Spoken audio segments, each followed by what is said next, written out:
Good morning. Matthew, I just want to make sure that you can hear us. Yes, I can hear you well. Thank you, Sam. Great. Okay, then, Chair Sabatier, we are ready when you are. Yeah, you slide out of it. I don't like All right, we have one more minute before we get started. It's 8:59.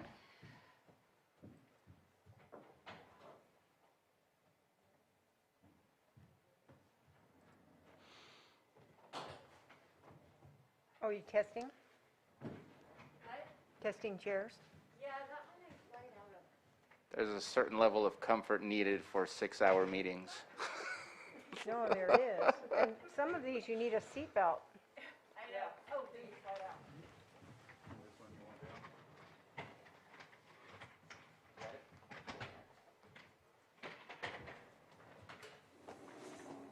All right.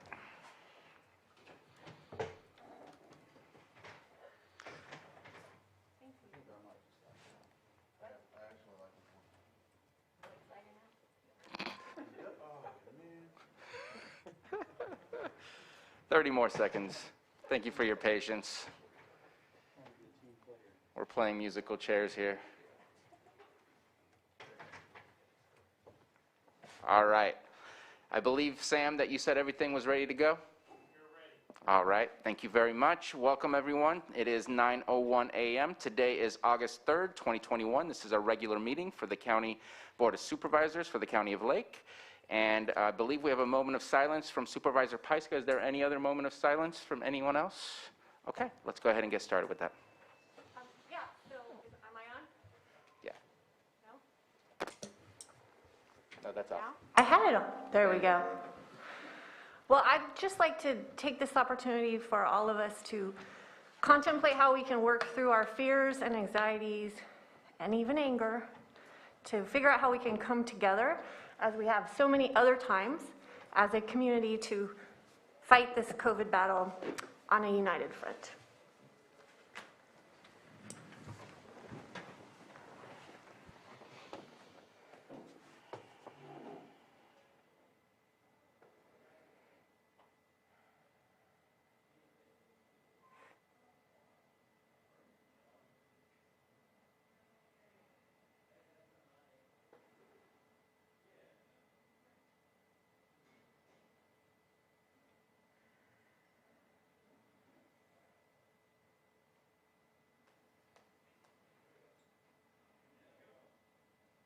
Supervisor Simon, would you please lead us in the Pledge of Allegiance? I pledge allegiance to the flag of the United States of America and to the republic for which it stands, one nation, under God, indivisible, with liberty and justice for all.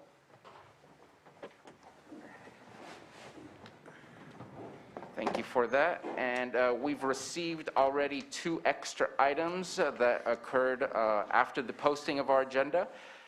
First, we need to approve the consideration of those items, but before we do so, are there any other extra items from board members or staff?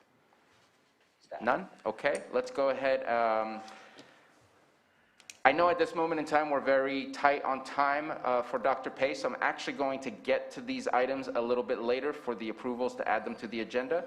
We are going to go straight to the consent agenda, and then we'll go ahead and go to our item 7.5 in order to make sure that we have the time allowable for Dr. Pace to speak with us today. So let's go ahead and go through the consent agenda real quick. Any items that wish to be pulled other than item 5.7 and 5.11, which will be pulled, 5.7 for further agenda and 5.11 for further discussion and clarification. Any other items from the board? No, and I believe that I got all the items that I spoke with the administration for. So any other items from the public that you wish to pull in order to speak further on from the consent agenda? If you are on Zoom, please dial *9 if you have an item that you wish to pull to raise your hand, or if you are going in digitally, you have the button at the bottom of the screen to raise your hand. And I see we have Avaha Rose. This is again to pull an item from the consent agenda. If you wish to speak on any other items, we'll get to those items.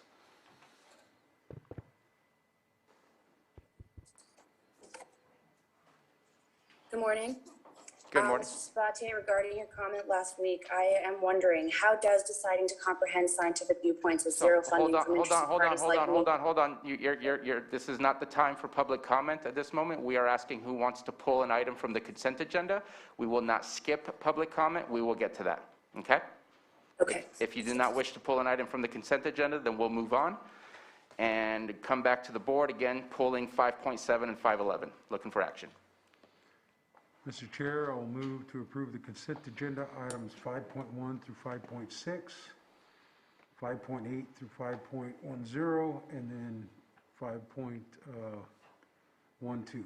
Second. Motion by Supervisor Simon, second by Supervisor Scott. Johanna, roll call, please. Okay, Supervisor Simon, Yes. Supervisor Crandall, Aye. Supervisor Scott, Aye. Supervisor Pyska, Yes. and Supervisor Sabatier. Aye. Thank you. And we will get to 5.11 later on today. We're going to move straight to our COVID update, our item 7.5. And let me see here. We do have Dr. Pace with us, whose beard has grown tremendously since the last time we've seen him. Welcome back, Dr. Pace. Thank you, Mr. Chair. Good morning to everybody, the board. And yeah, thanks for the opportunity to speak today. I'm Gary Pace, the former public health officer in Lake County, and I now have another job, so I appreciate your working with me around the timing because I have to jump off at 10. But I was asked to come and provide some more information on COVID, especially around the Delta, the changes coming with the Delta variant. So I did see a tape of the presentation last week with Dr. Evans and Sarah, and you know, it's very concerning, the situation in Lake right now. And so I think it's really important for people to be informed and to be taking the right precautions. And there's a lot of changes happening right now. So I'll be real brief. I know people want to get on and kind of give their perspective on how they see things are unfolding. And so I want to be sure to give them time. But I think Sarah's here, and she should go first and give the data.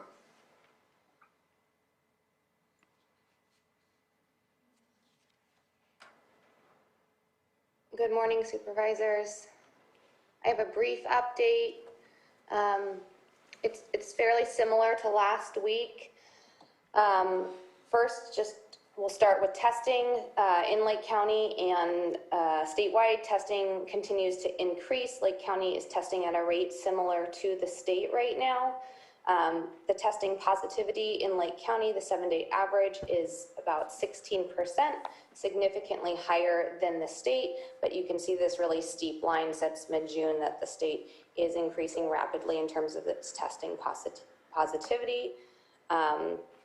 We are now seeing a daily case rate of about 50 per 100,000, which is what we expected based off the numbers that we saw last week. Lake County, as we stated last week, has had the highest daily case rate in the state for pretty much the entire month of July. And the state daily case rate, the most recent, is about 17 per 100,000, and you can see the slope of this line here, and I expect that to continue to increase. There's been an additional COVID death since we spoke last week, bringing the total in Lake County to 66. So there have been 3 COVID deaths in the month of July among Lake County residents, and I know that several other deaths are currently under review.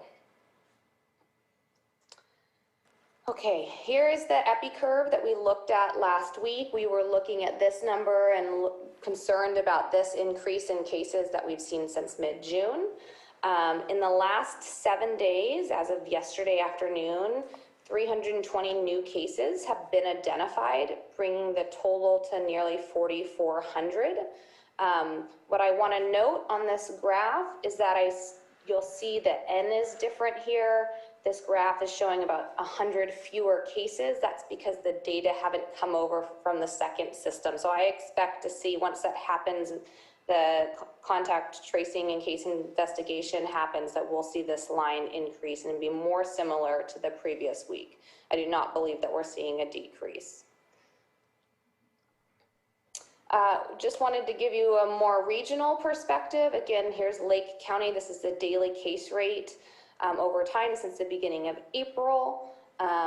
Here is Lake County showing about 50 per 100,000. It will increase over the next couple of days, and I expect over the next couple of weeks. Your neighbors in Mendocino and Napa and Sonoma are about seeing an increase similar to the state, approaching 20 per 100,000. In Lake County on July 31st, at a point in time, it was reported that there were 31 COVID hospitalized patients. From this graph, this gives you the view of the entire pandemic. You can see the 14-day average is approaching 10 hospitalized people, which is looking similar or reaching towards what we saw in the winter surge. Of course, this doesn't include people who are transferred out of county and receiving hospital care out of county.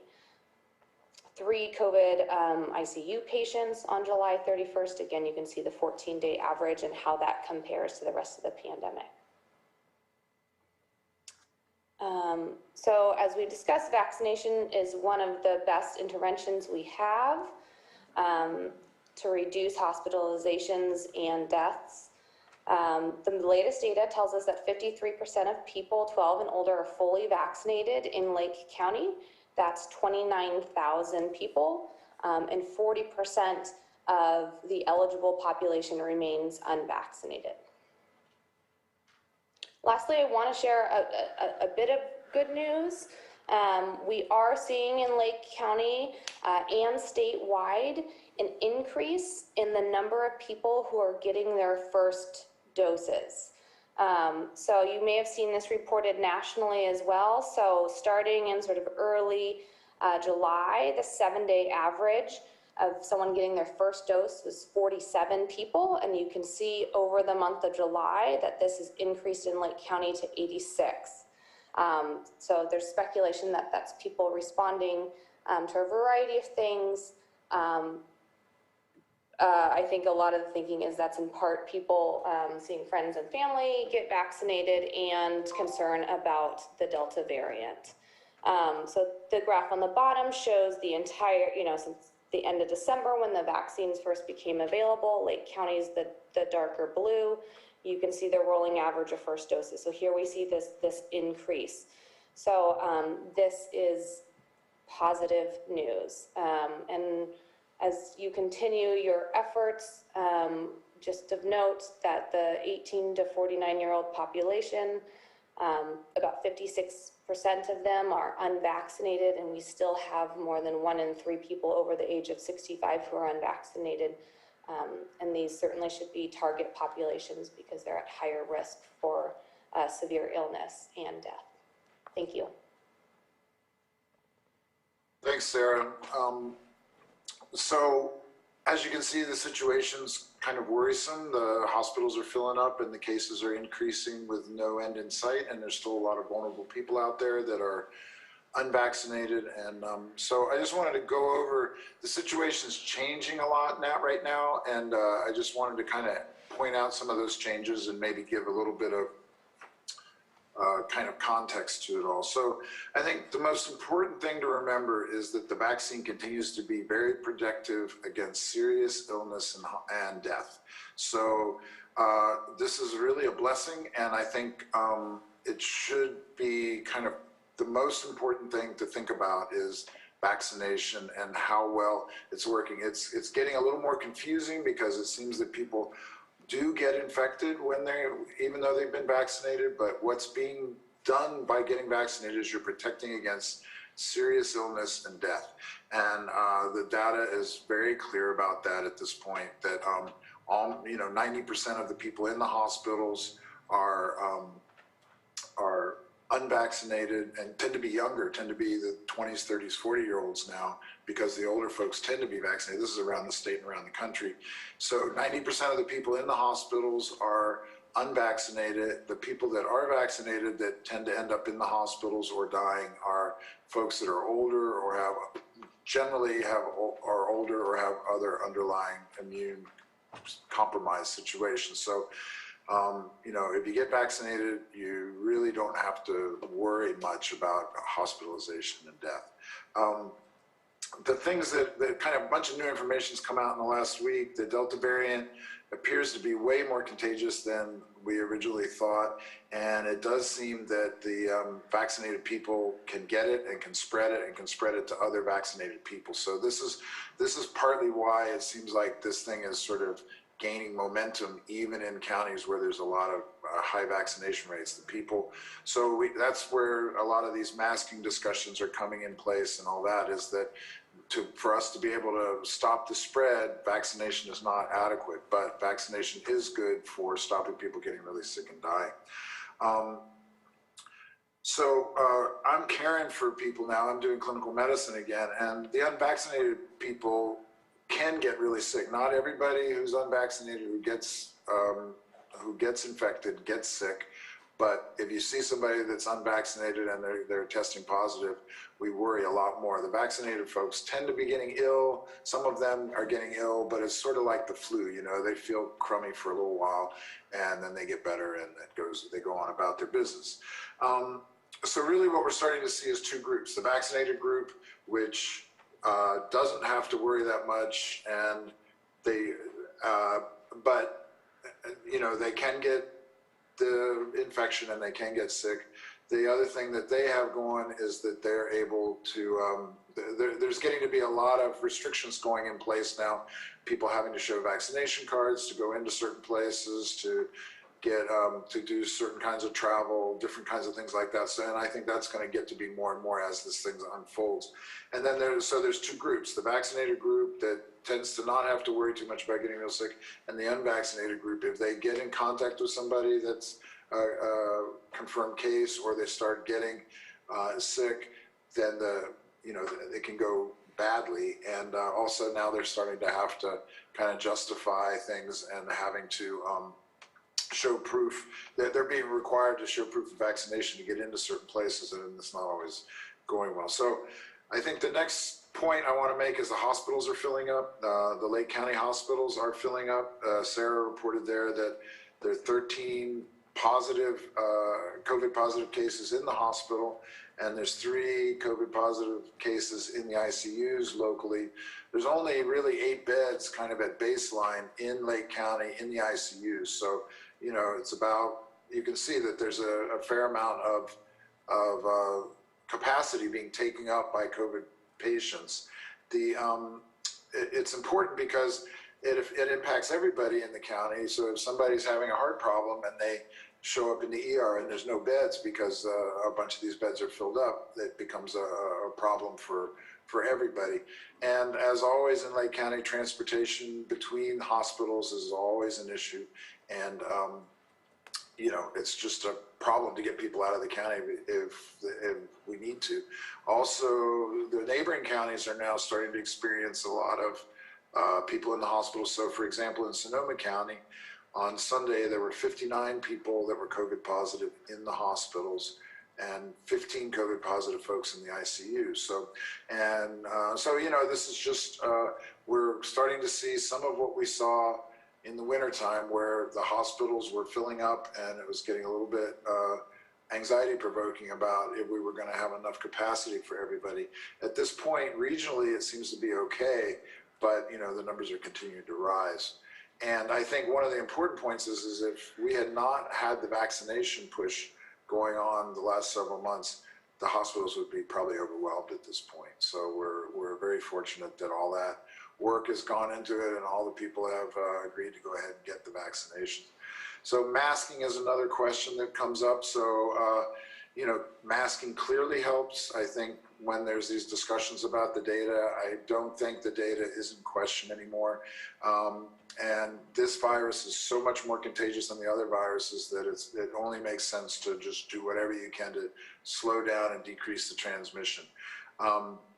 Indoor masking is starting to become a big issue. It just came out today that the Bay Area health departments are making indoor masking mandatory now. So, and the businesses are going to be the ones that are responsible for enforcing this. So it's, it goes into effect today, I believe. And so this is the neighboring counties, Sonoma, Marin down there. Napa is not doing it.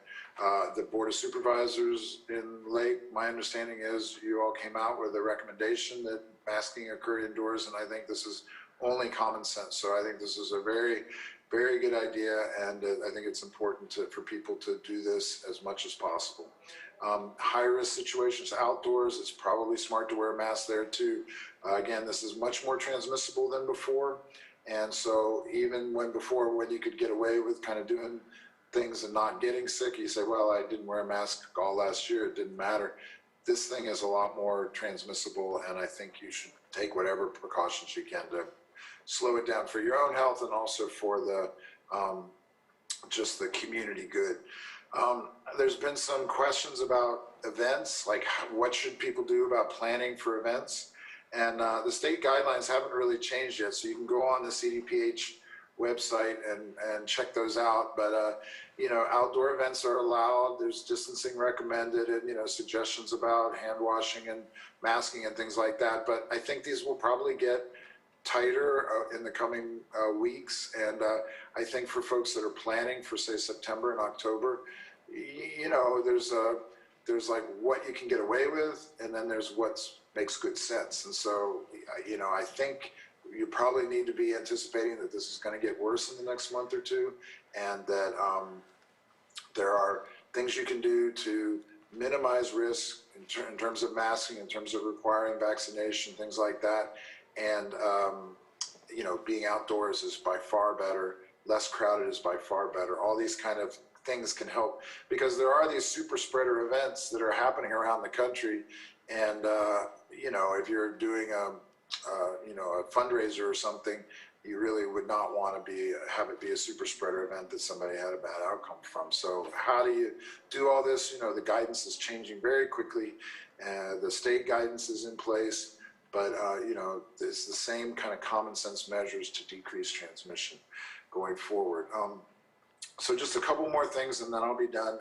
If people are symptomatic, you should get tested. If you're vaccinated and symptomatic, you should get tested. And if you're positive, you should stay home for 10 days and notify your contacts, all the same as before.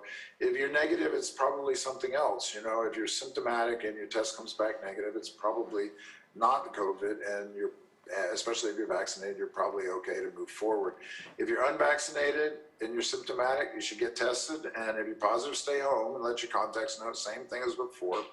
And especially if you're unvaccinated, you should monitor if you're getting sick, because, you know, if you get really worsening and short of breath, you probably need to think about going to the emergency room, because this can get really bad if you're not vaccinated.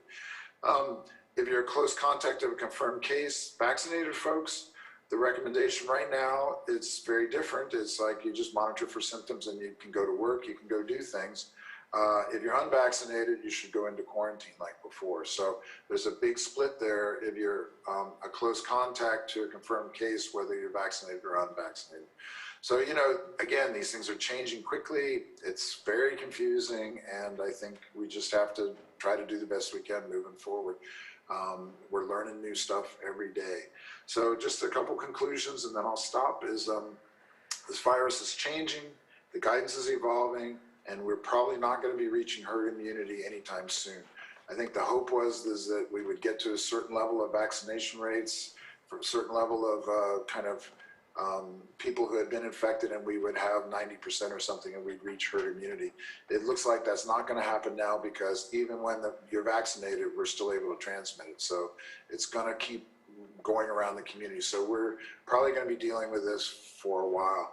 Eventually, our immune systems will learn to cope with this virus, and it will probably end up to be more like a flu situation, or maybe even like the common cold situation, where it's just kind of low level. But right now, our immune systems have not seen this thing before, and we're, you know, struggling to keep up with it.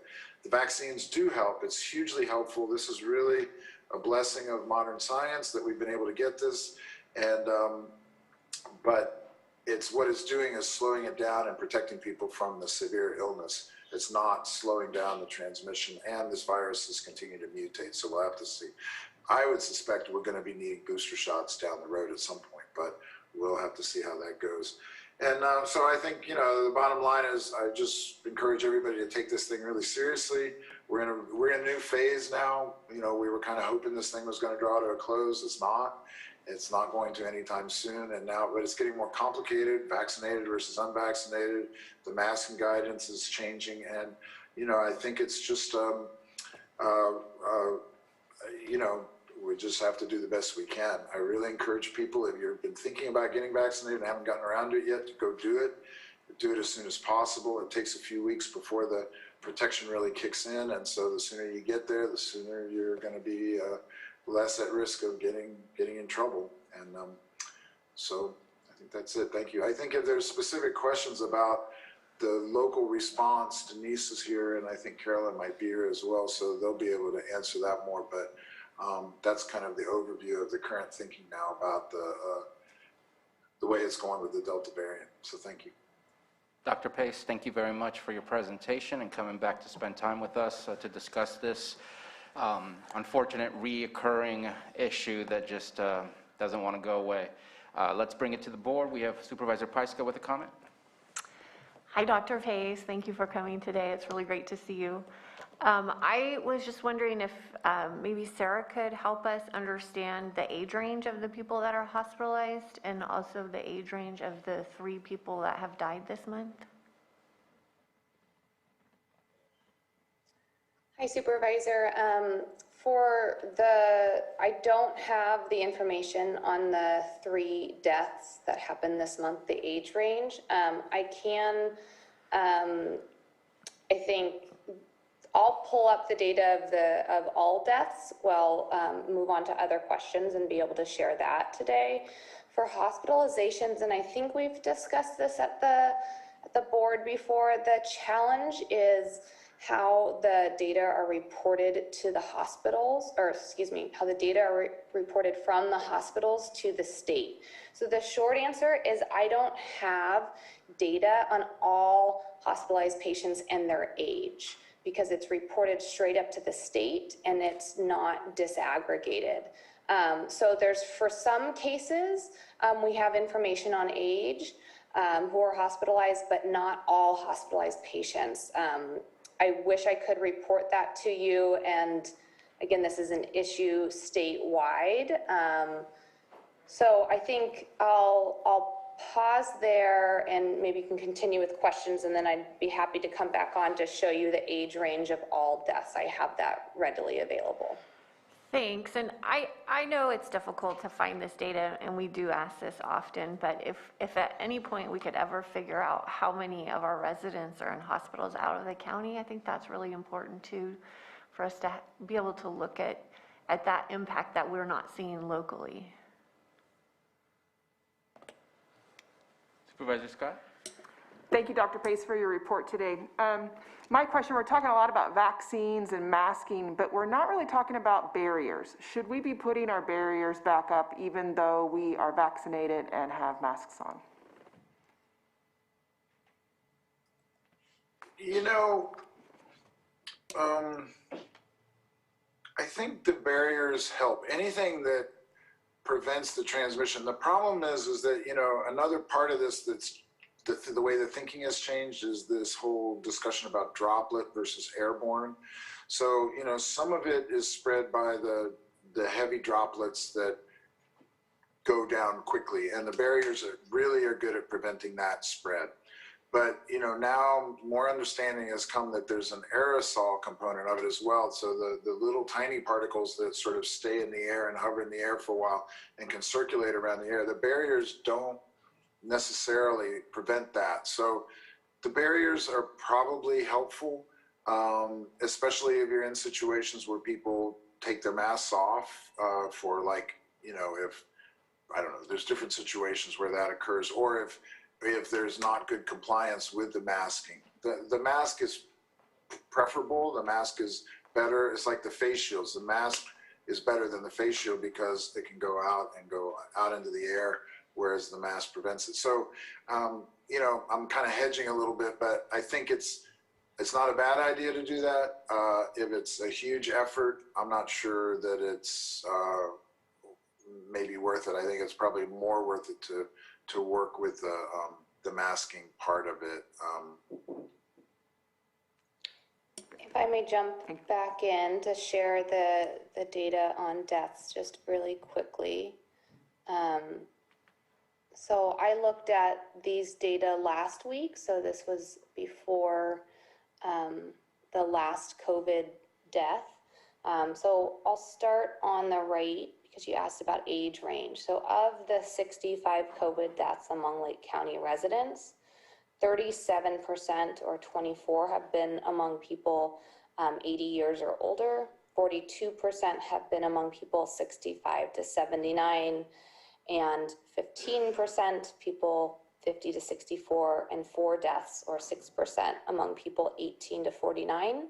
So this is throughout the pandemic before we had the benefit of the vaccine. And where I'll draw your attention to this table on the left. So looked at it by type of living situation.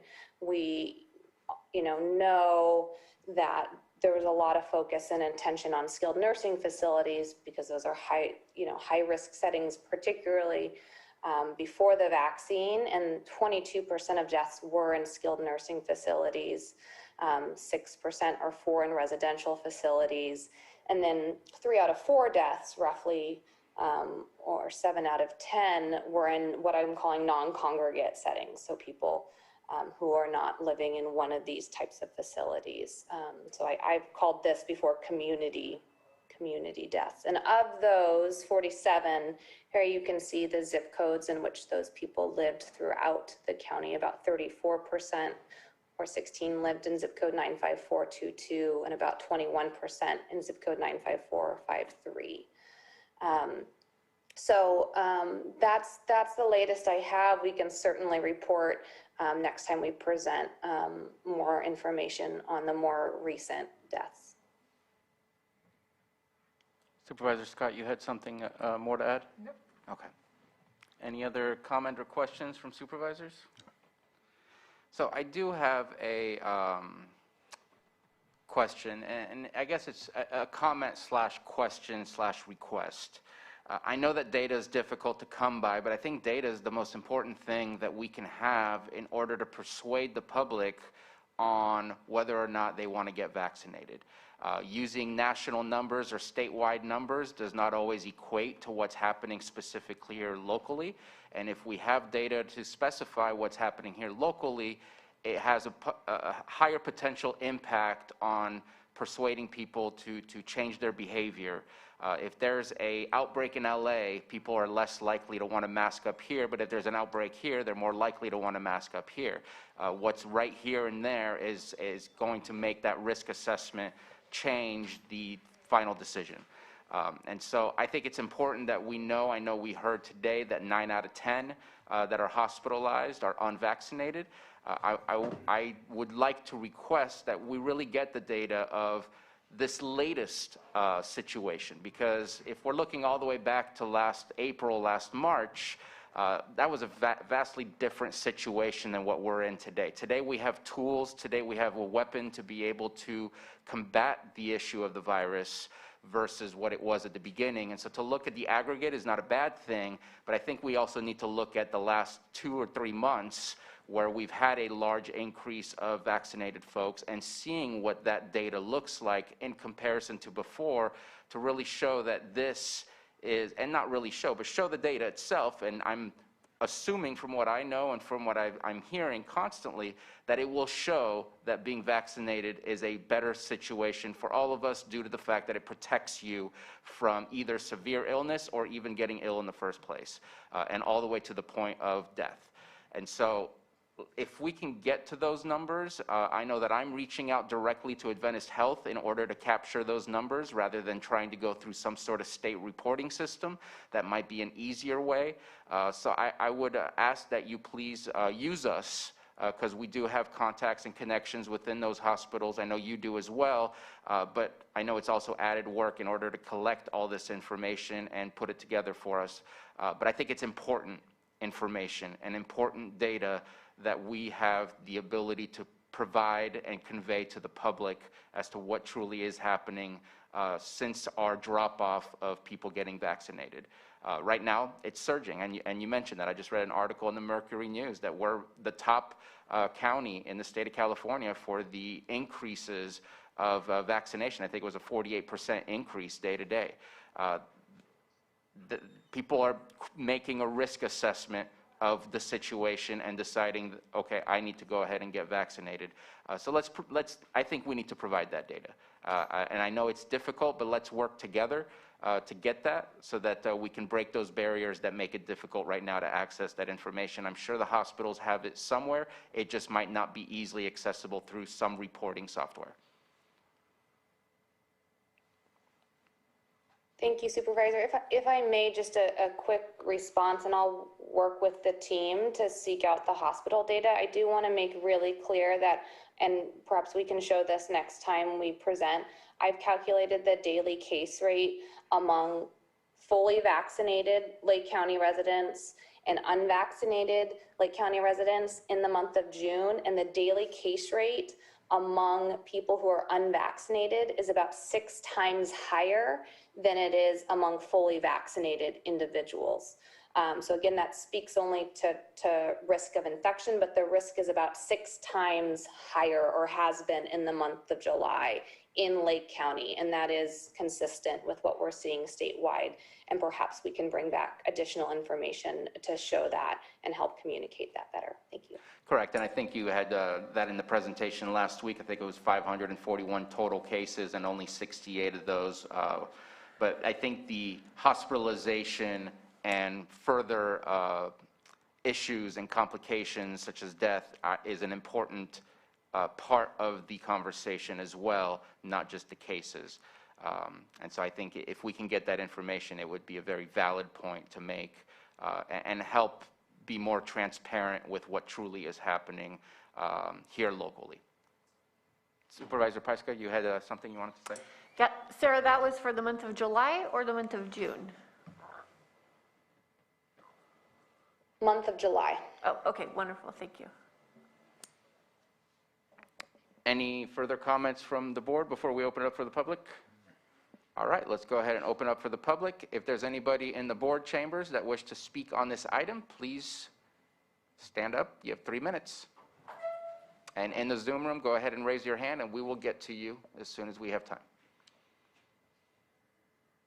Or as soon as we're done here in the board chamber. I'm Joan Moss, an independent journalist. I can hear better this week, thank you. I want to share with you an article I found July 31st in the New York Times about a troubled vaccine company. And I know that we hear from the CDC, the WHO, and Dr. Pace and his staff. This is from the New York Times and from the government. I wanted you to read it. We're told that all vaccines are safe and everybody's doing great. This is a contrary opinion, and I just wanted to share it with you. Thank you for your comment. Anyone have comments in the boardroom on this item? And if you could just put it right there on the desk, that'd be perfect. If you could just put it right there on the desk, that'd be perfect.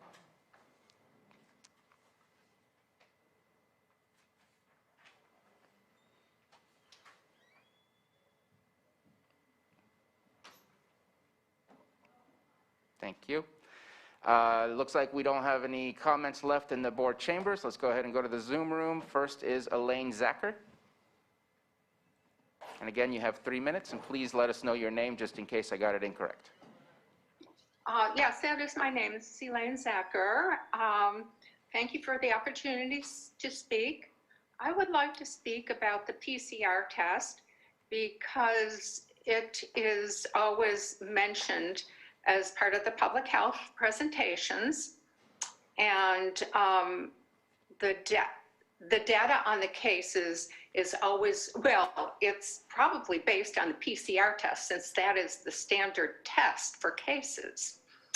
I assume you all know how the PCR test works, that whether someone tests positive or negative depends on how many cycles of amplification are used for the test. Below about 25, pretty much everybody tests negative.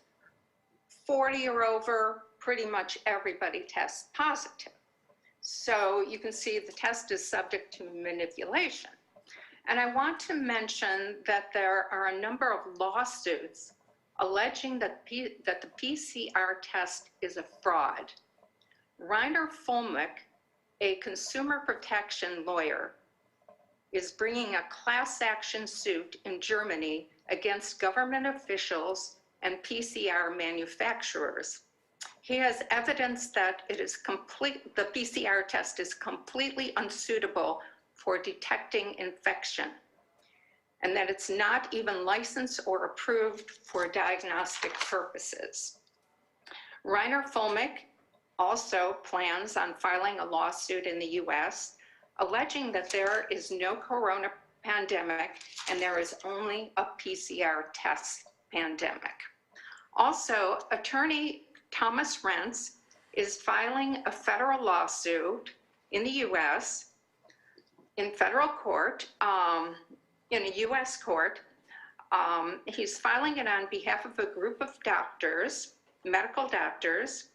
The defendant is Xavier Becerra, the Secretary of the US Department of Health and Human Services.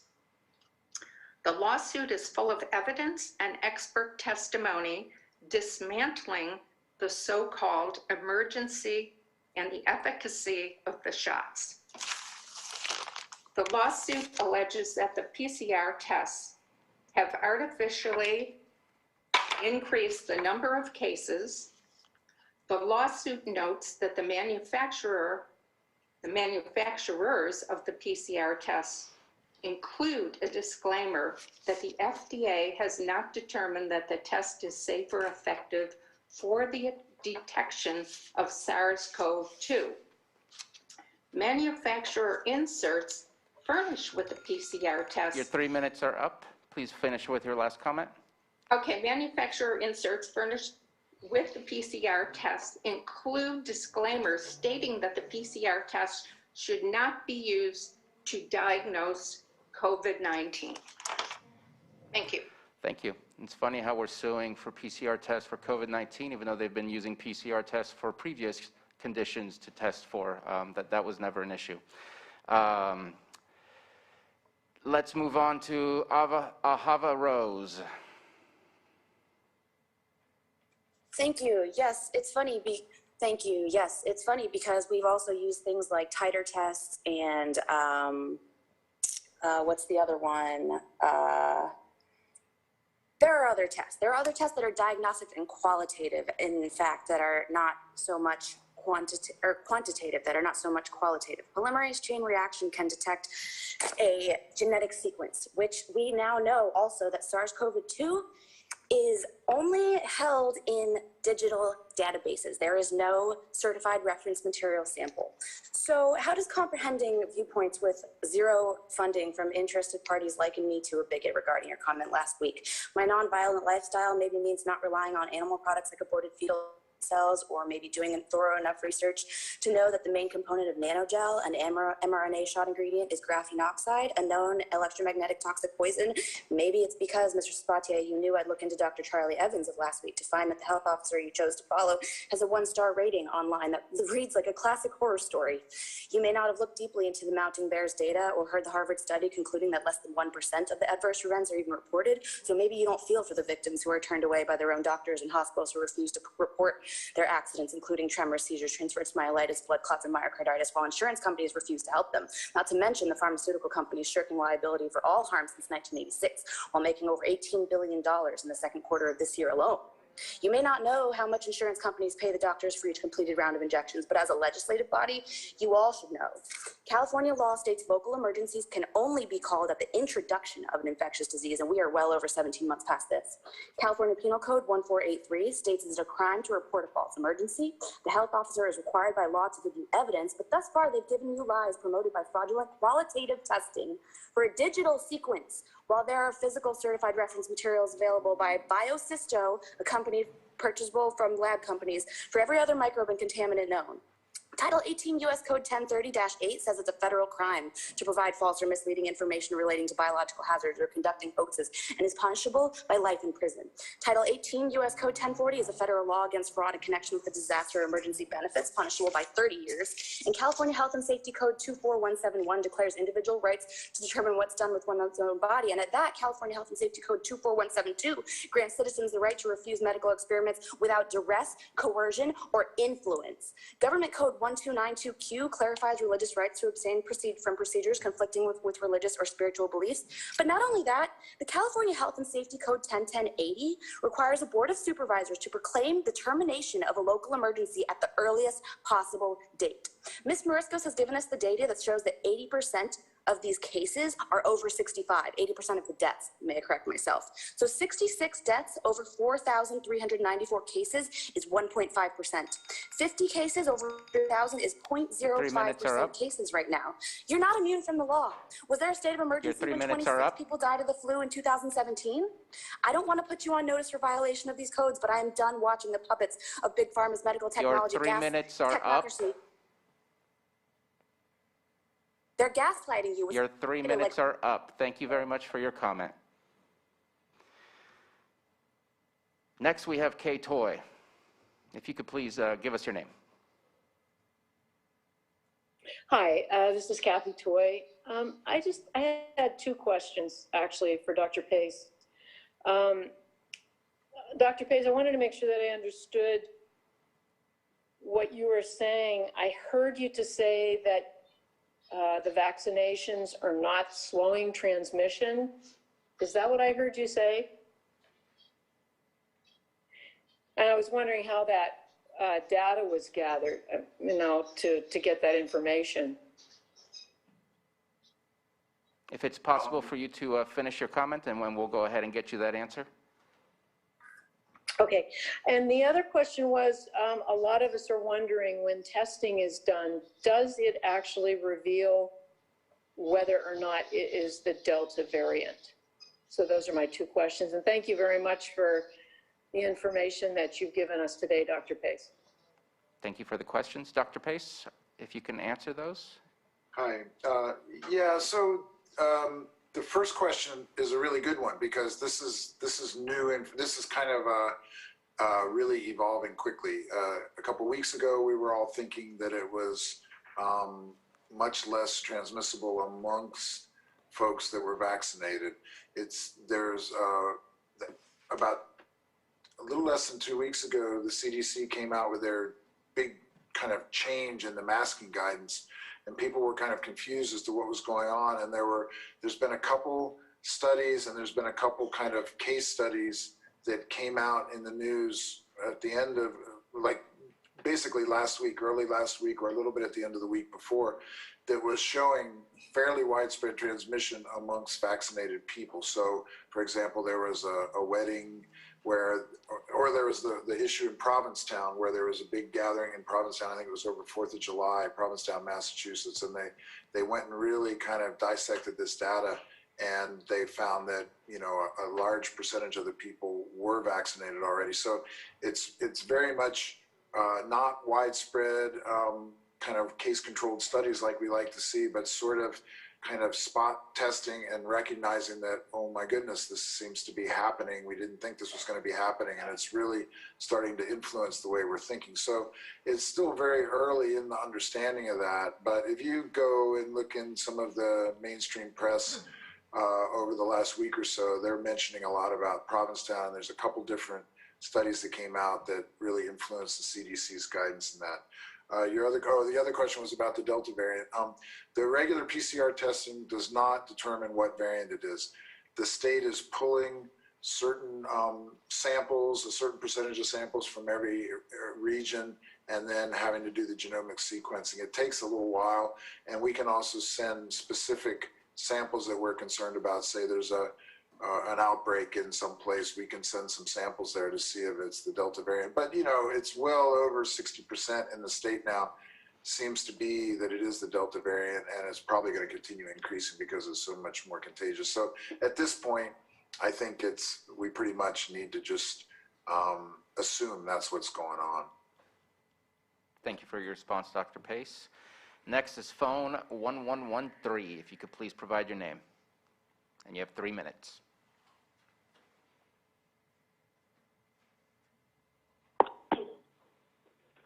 Yes, hi, this is Will Tuttle.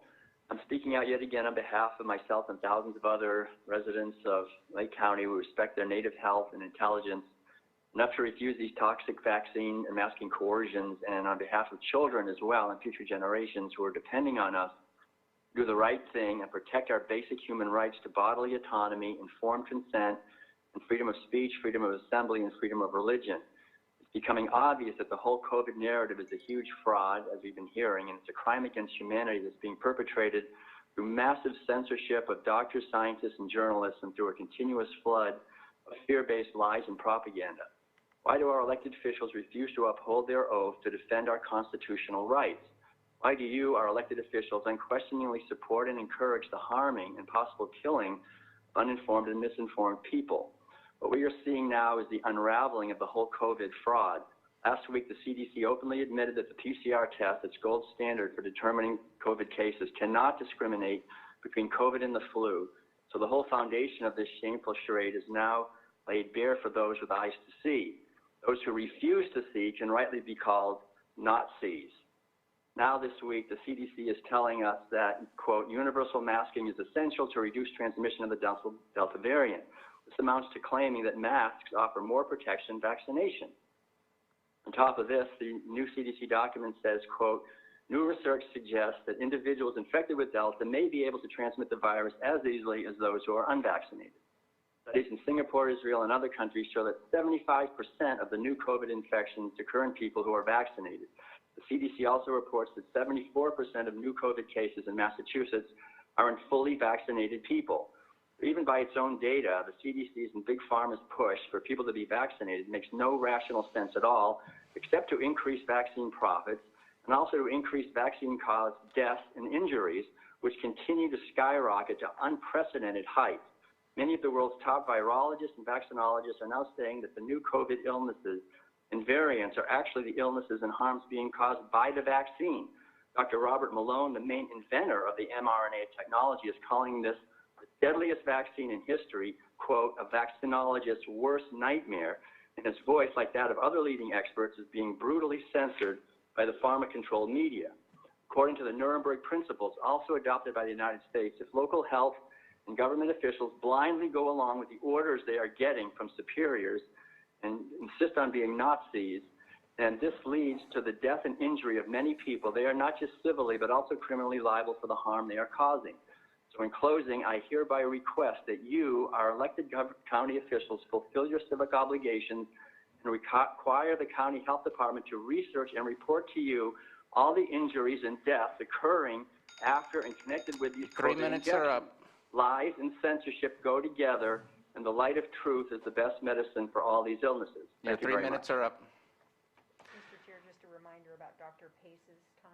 Yes, I was looking at that, and we do have some more public comments, but just to let everyone know that some of the questions that might be directed towards Dr. Pace may need to be responded to in our next meeting in the following week when we have COVID-19 update again, as Dr. Pace does need to leave us possibly in a few minutes. So we'll see what we can do. Trying to replace myself on track here. Goodness gracious. Joseph Eckhart.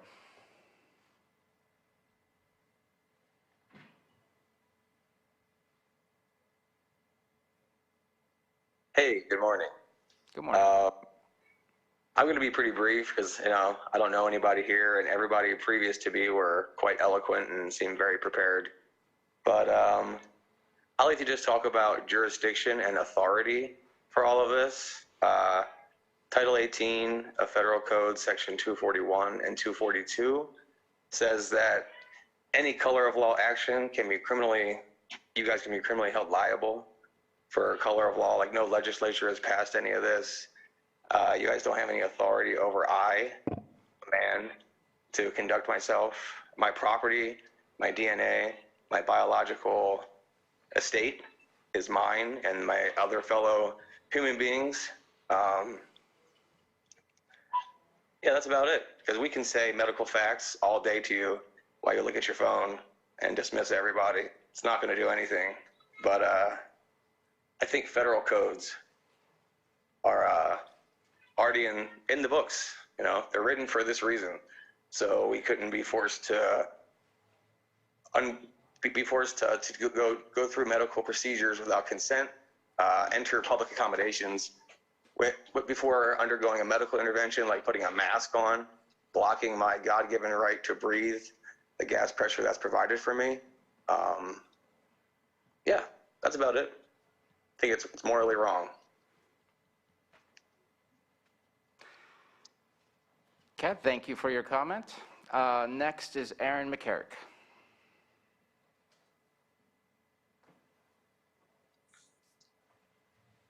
Hi, I'm not sure if my unmute worked. This is Erin McCarrick in Clear Lake.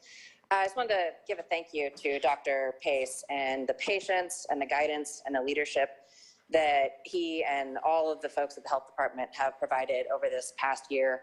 It's been rough, it's been unknown. They've been following the scientific method and scientific process to give us the best information that they can.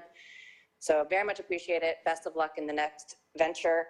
And I got vaccinated. I feel great, and I hope everyone else does too, because they're giving us some good science, and I appreciate your work. Thank you. Thank you for your comment. Next is phone 6478.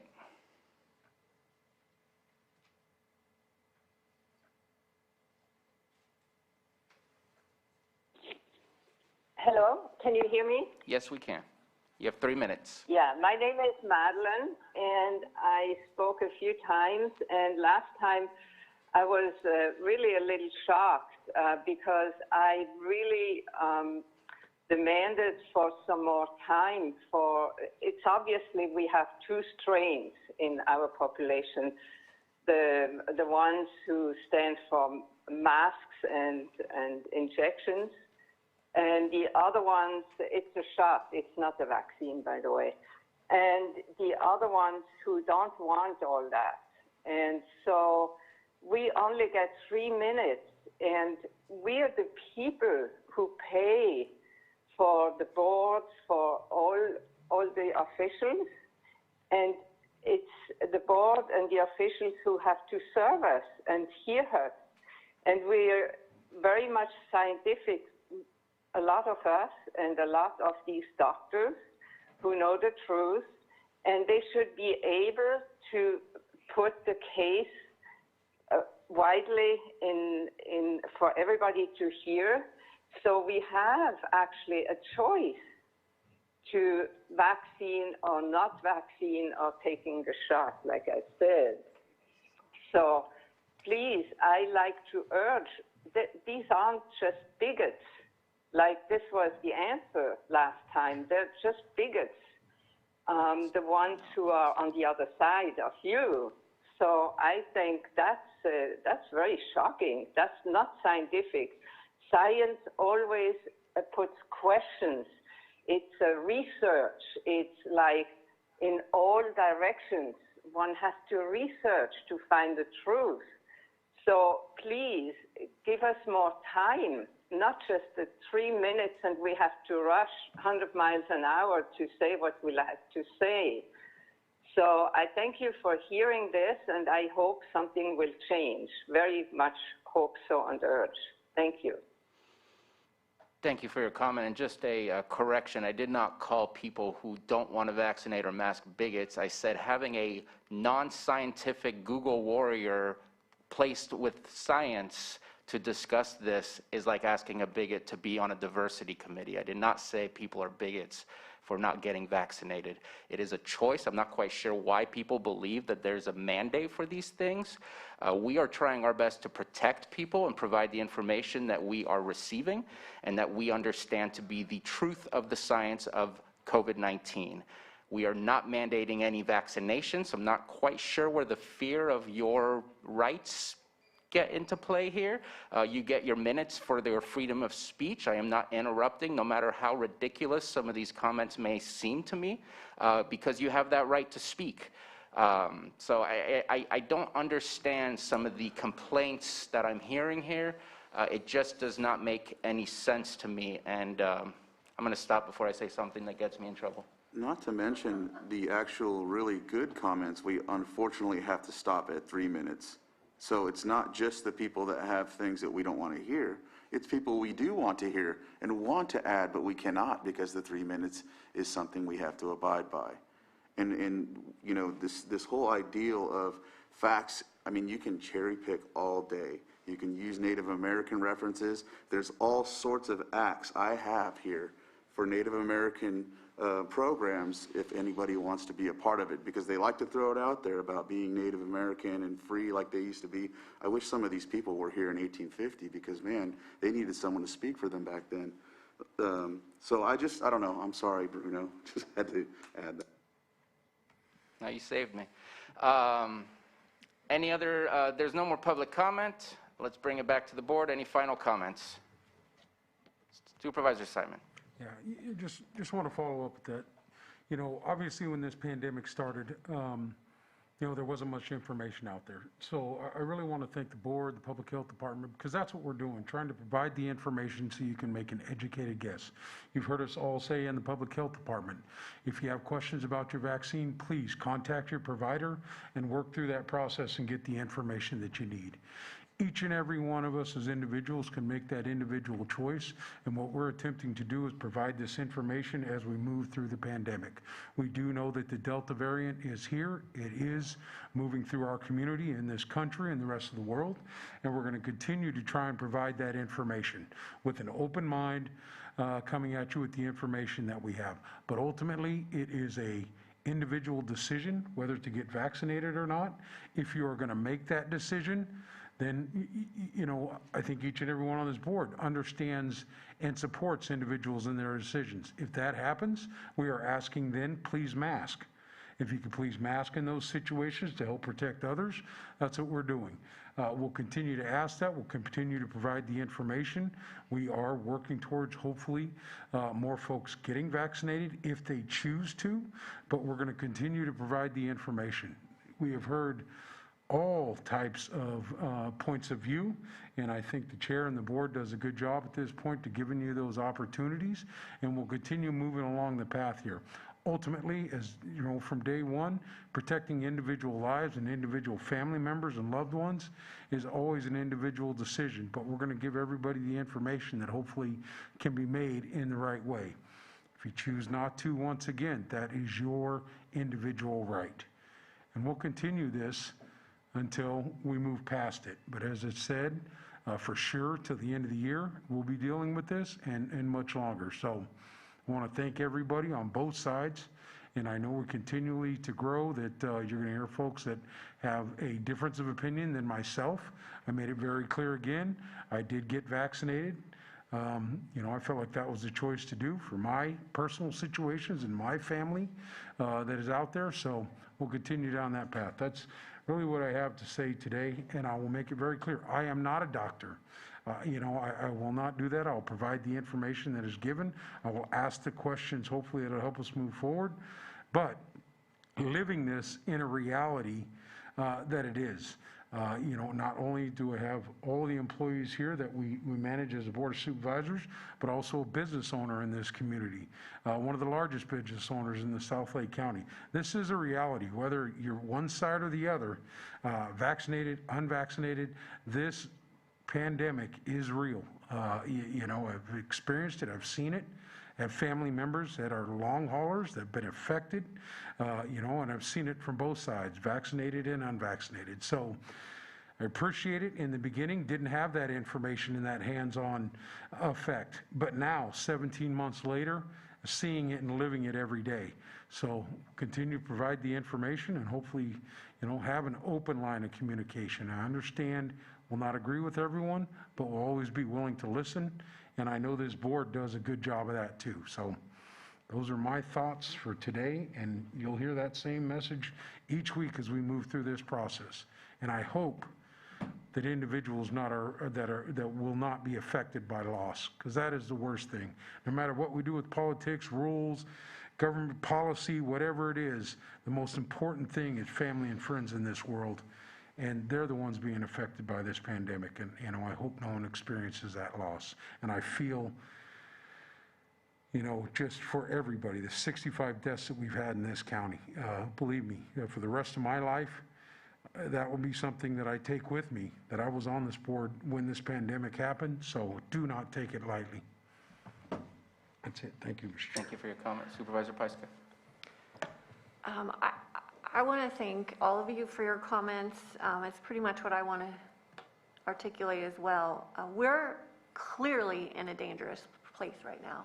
And I'm worried about our people. I'm worried about our economy. We had 3 people die this month. That is real. And the stories of the people, maybe they need to be told right now. People that in our community, you know, I don't know who that one person in my zip code is who died. But if we started to connect the faces to these numbers and telling their stories, then maybe we wouldn't hear during these comments that this is not a reality, because this is real. The fear that people have for the vaccines is also real. And we can continue to have educated conversations, and you can go and have discussions with your doctor and your healthcare provider, and you can seek out that information. This is new, and it is scary, and we have to be able to listen to each other and listen to each other's fears and understand that. There are individuals that call in every single week. We as a board accept that they will likely never get vaccinated, and that is their choice, just as it was our choice to get vaccinated. But ultimately, we have to come together and we have to work through this as a community. And it's very difficult when we have so much misinformation swirling around us. So I encourage people with COVID stories, their experiences, their long-haul conditions, the losses that they've had in their families, to come forward and really start to share that with our community so that we can understand more than just the data. Thank you for your comment. And with that, we will go ahead and close down item 7.5. And now let's go back to our standard timed items. We're going to start with our public input. This is for a public input on anything not on the agenda. If it's on the agenda, we will get to that public comment for those items. So 9:05 a.m. public input. If anybody in the boardroom has anything to express, please come to the microphone, and you have 3 minutes. And seeing none, let's go to the Zoom room. Again, anything not on the agenda. If you wish to raise your hand, dial *9 if you're on the phone, or press the raise hand button at the bottom of your screen. All right, we will go ahead and move on to our 9:06 a.m. item, presentation of proclamation commending Gordon Haggett, County Surveyor from Public Works. And I will go ahead and get this started. I want to see if we have Gordon online here. I saw his name earlier. Okay. Just want to check in. Gordon, are you here with us? There you are. Perfect. Glad that everything's working out. And then Director De Leon, also want to make sure that you're here with us before I get started. Yes, good morning. Perfect. Good morning. All right, here we go. Proclamation commending Gordon Haggett, County Surveyor. Whereas, Gordon Haggett has been a valued and respected employee of the County of Lake since July 31st, 2006. Whereas, Gordon Haggett began his career with Lake County as a Deputy County Surveyor. And whereas, Gordon Haggett accepted the position of County Surveyor on December 31st, 2008. And whereas, Gordon Haggett was awarded the County Engineers Association of California's Surveyor of the Year in 2016 for his tireless work on monument preservation. And whereas, Gordon Haggett has been described as personable, genuine, a team player, a hard worker, and a good example for others to follow. And whereas, Gordon Haggett has dedicated his career with Public Works to serving the public and is an excellent example of what a public servant is. And whereas, Gordon Haggett has volunteered his time to various civic clubs, including the Anderson Marsh Interpretive Association. And whereas, Gordon Haggett is not just a surveyor, but also a local farmer whose vegetables have won top honors in past Lake County fairs. And whereas Gordon Haggett will be deeply missed by his coworkers and the various departments and private surveyors he has assisted.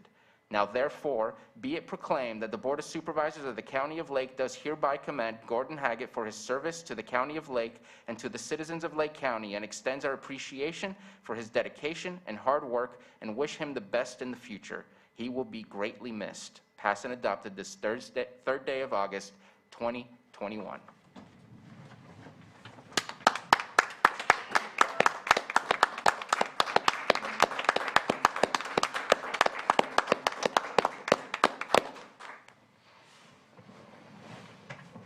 Gordon, thank you so much for your service. I believe that you wanted to say a few words, so I will let you go first before the supervisors bring in our comments. All right, thank you, Supervisor Sabatier, and I want to thank your board and Carol for being here today, and everybody else that's tuned in. Before I go too much further, I think I have to thank my wife, who has been patient with me for the last 15 years, has put up with some restless nights that I've had, and has understood when I'm sitting at the dinner table staring out the window, and she says, Gordon, you're still at work, aren't you? And I would have to admit that, yes, she's right. But I have to say I've truly enjoyed my 15 years with the county, and I couldn't have done it without the help of just a lot of people. I started my career under Steve Farr, who was a county surveyor back in 2006, and he's been a great mentor to me, even to this day, and helped me with a lot of problems and given me just a ton of advice. He introduced me to Bob Bridges, who was a deputy county counsel back when I first started, and Bob and I discussed several surveying and planning issues, and I had the benefit of his experience, as well as a lot of people in Department of Public Works and the Planning Department. So I guess if I have any advice for the newest members in county employment, it's to seek out people in your office or your department that have some experience in what you're doing, and try and tap into that. If you don't, then I would suggest getting together with your staff and finding out which people have strong points in certain areas, and then try and share that knowledge. This mentorship was a great advantage to me, and gave a jump start to my career.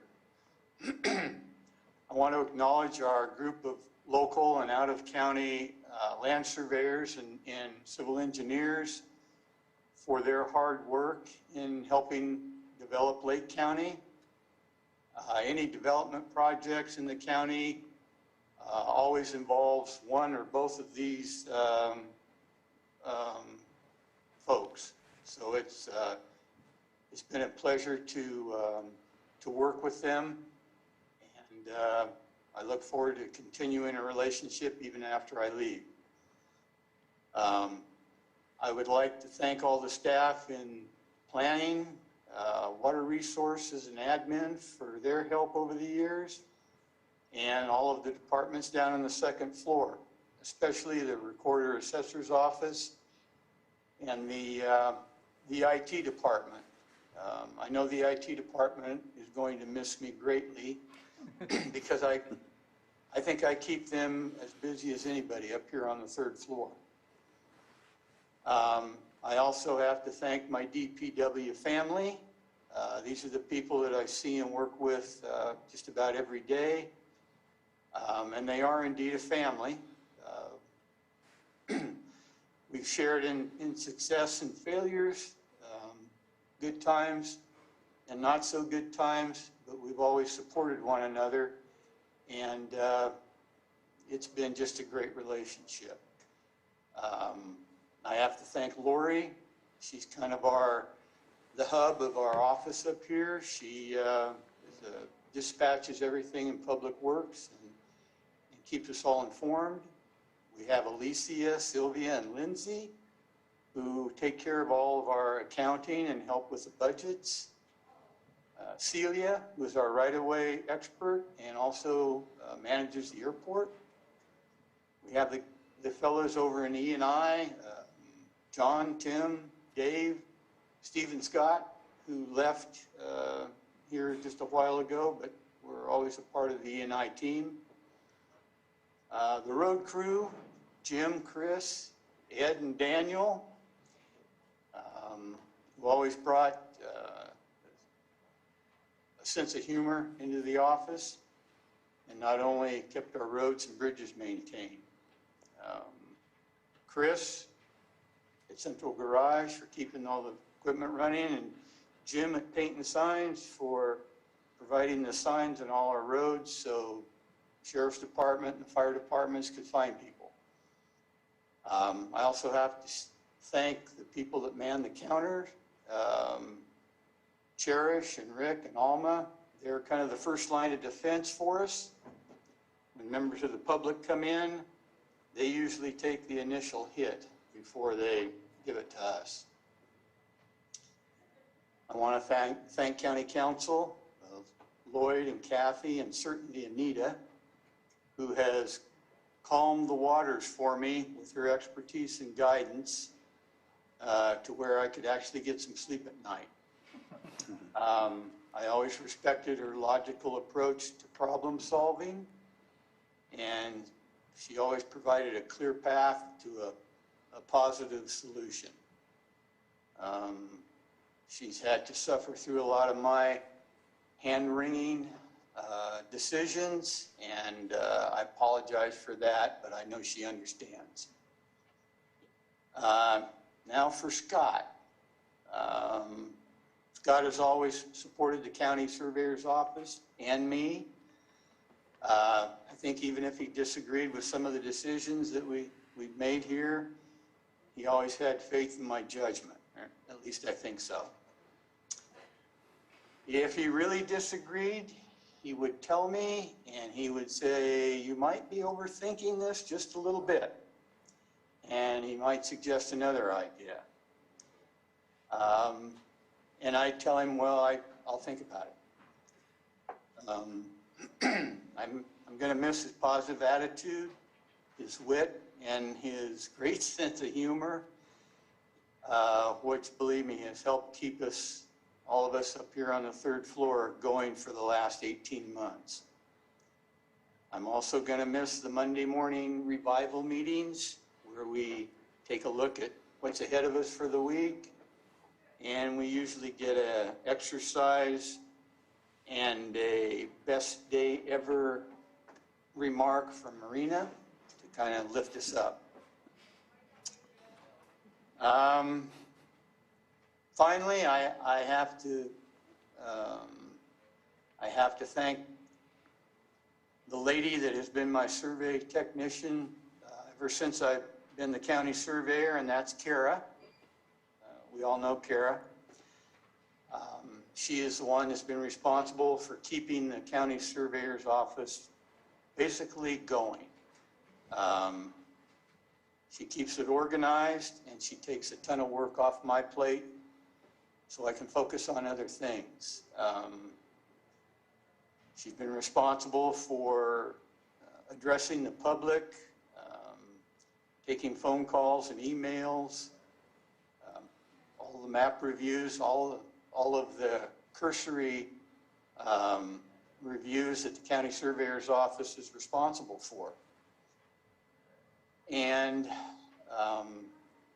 she's just been a great person to work with. And I'm going to miss that. So anyway, that's about all I have. I just, honestly, I could not have asked for a better group of people to work with. and I appreciate that. Thank you. Thank you so much, Gordon.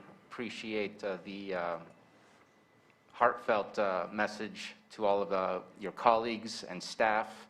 And I'm sure that they all feel the exact same way, and seeing the reaction from Director De Leon, that's proof of it right there. I do want to offer a chance for Director De Leon, since he worked with you hand in hand throughout your 15 years, to give him a chance before we bring it back to the board and then open it up for the public. Thank you, Chair Sabatier. Yeah, I've been the director here since 2010, and that's the most Gordon Haggett has ever said in the whole time I've been here. So that in and of itself should indicate how special today is. So I appreciate the opportunity, and you're recognizing him and his outstanding career. Excuse me. I want to just take a couple minutes. I don't want to take a lot of time here. As the proclamation noted, Gordon is a bit of a Renaissance man. He's been involved with the Anderson Marsh group, acclaimed grower of award-winning produce. He and his wife Linda are fixtures at the Lake County Fair. His career has taken him from the mountains in the North Coast in the heyday of the logging wars to private practice, and now concluding his career with a successful and impactful stint as a county surveyor here in Lake County. Lake County has a rich history of outdoorsmen.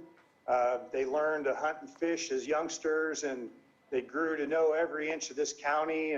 They were a bit of an outlaw, some of them, but they all grew up appreciating the camaraderie and the bonds with friends and family that were forged in deer camps. And the second Saturday in August is a holiday to them. And Gordon is one of those special Lake County outdoorsmen. He talked about the things that, excuse me, that he's going to miss, and that's one of the things I'm going to miss are the stories and that connection to Lake County's history. He's continued a high standard, or continued the tradition of high standards for surveying in Lake County, and he's certainly going to be missed. And I know I speak on behalf of all the employees of Public Works when I say congratulations and enjoy a well-deserved retirement. So thank you, Gordon. Thanks, Scott. I appreciate it. Supervisor Pyska? Oh, my hand is still up. I'll go first. Gordon, I'm sorry that we didn't get a chance to work very closely together, though I have seen a lot of your work over the years, and I wish you the best in retirement. I think we're going to be competitive at the fair going forward. You leave some very large shoes to fill, and I want to thank you for your service, and I wish you all the best in your years to come. Thank you, Supervisor Pyska. Yeah, you're going to have to up your game if you're going to compete with me at the fair. That's all I can tell you. Put it right over. Supervisor Crandall? Yes, Gordon, it's been an honor working with you ever since I was on the Planning Commission, and I remember a specific time when I was first appointed as the chair, and it was a very new experience for me. And we had an item, and I was actually trying to find it, but I know it was in District 1, and I remember it was contention amongst the constituents and somewhat amongst us on the Planning Commission, and you came in, I know you came in and you sat right here where Carol is, and you explained and gave some input, and it put everything to rest, and we were able to move on. So I ever since then, I knew your value for the county, and I appreciate the work you've done, and I really appreciated you that day because I didn't know how I was going to control that meeting. So thank you, and good luck on your good luck on your retirement. Thank you, Supervisor Crandall. I appreciate that. Supervisor Scott? Just want to thank you, Gordon, for your service here to Lake County, and I'll have to say, for the first time ever, I decided I was going to enter something into the fruits and vegetables for Lake County, so now I'm a little worried, because usually I stick to the baked goods, and I went outside my box, so we'll see how that works out with the three of us this year. And I also want to let you know that I had a constituent reach out to me last night to make sure I was aware how important you have been to this county for the progress and the projects. So it's not just the county workers that are seeing the great work you have done, but the constituents here in the county making sure that we are aware of that. So thank you for your service and good luck on your retirement. Thank you, Supervisor Scott. Supervisor Thank you. Simon? Appreciate it. Yeah. Gordon, I would just like to say, thank you for your service, and yeah, I wish you just great times on your retirement. In the 5 years I've been here, got to work on a few projects. EJ talked about probably one, but there was a fire rebuild after the Valley Fire in Anderson Springs, and it was early on in my tenure as my first term. And, I had to vacate a road out there. I had no idea what to do. And you said, you know what, I'll meet you out there in the field. It just is just another testament. There were some great words used there, honest, hardworking, and just, a great person. So I get to see you at the Lower Lake Action Committee group meals down in Lower Lake. But there were just some great projects. Rebuilding that home there and vacating that road for those folks in Anderson Springs wouldn't have got done without your help. And I know there are other folks in the department that helped get that done. That may have been the meeting that you guys were having, because there were some challenges with it. But I also want to just talk about a very important project that was done out just this last year. I think it was, time flies, but the renaming of the roads out in Jerusalem Valley. I know that was a project that was hanging out there for about 12 years. But that comes right down to just saving lives and response time. So I want to thank you for that. Those, like I said, some of the main projects. Did try and work with you to rename a hill, which I thought was pretty cool, and it wasn't successful, but I want to thank you for all that hard work. And as Tina said, you touched every project or development that looks likely that happened in Lake County, and I just want to thank you for your service. And I just wanted to thank you also for your door always being open. Come in and ask a question, especially as a supervisor. A lot of folks assume we know everything. We do not. We have great directors, professionals that work here at this county, from the admin all the way down to, our housekeepers that do a great job for us. And we walk into those rooms with problems, and you guys do a great job of helping us solve those. And I just go back to, a road that was vacated. It was supposed to be done since 1954. And you got it done just to help these folks rebuild their homes. So I just want to say thank you very much, and I hope you get a big deer this year if you're going hunting next weekend. So thank you very much, Gordon. And you'll never see me in no fruit growing or vegetable growing competition, but I would gladly eat the vegetables that you cook. So, all right, thank you very much, Gordon. I just want to thank you for your service. So greatly appreciate it, and consider you, a friend, because you've been that personable. So thank you very much for your service. Thank you, Supervisor Simon. I can't kind of circle back on one thing. I can't take too much of the credit for the addressing out in Jerusalem grade. Kara and Mike Wink with CAL FIRE and some of the residents all pretty much came together as a group to make that happen. And like I say, Kara did the bulk of the work there. But anyway, I appreciate your comments, and I'll tell you what, I'm going to bring vegetables up to the third floor after I retire, and I'll circle down onto the first floor and bring you some. Thank you. So it didn't say on your proclamation that you were humble. That comment right there, I think explicitly summarizes who you are. You have such a deep, rich history, not just in your knowledge of the area, but also your family has been here for generations. And I still feel that I'm a newcomer to Lake County. I feel very fortunate to be in the position that I am currently. But you are the most approachable, welcoming, and kind person. Each and every single time, there's a smile, there's a hello, there's a very approachable comment, and I just couldn't appreciate that more. The fact that we have mutual friends has increased our relationship and enhanced it as well, and I've come to know you, and I appreciate the work that you have done for the county. Whether or not you want to admit it, your finger has been in the projects somewhere, somehow, to a certain degree, and every development has your name on it. And that is appreciated, because that is what makes us propel Lake County into the future. I wish you the best. I know you're not going anywhere. You're still going to be right here in Lake County. I think this is your home to be. And so I know that this will not be the last that we see one another. One of the projects that I know you and I worked on, I actually feel sorry about. It was so much more difficult than I thought it would ever be, and that was the bus depot over in Clear Lake. Splitting up that property, I thought was just going to be a simple affair, and it took a lot more work than I thought was necessary, but I don't know the rules. You and Anita worked hard on that and eventually figured it out and made it work, and I appreciate that. There are many people behind the curtain that make things happen, and you are definitely a wizard behind the curtain, and I appreciate all the work that you've done. And 15 years, we talk so much about the struggles of retention.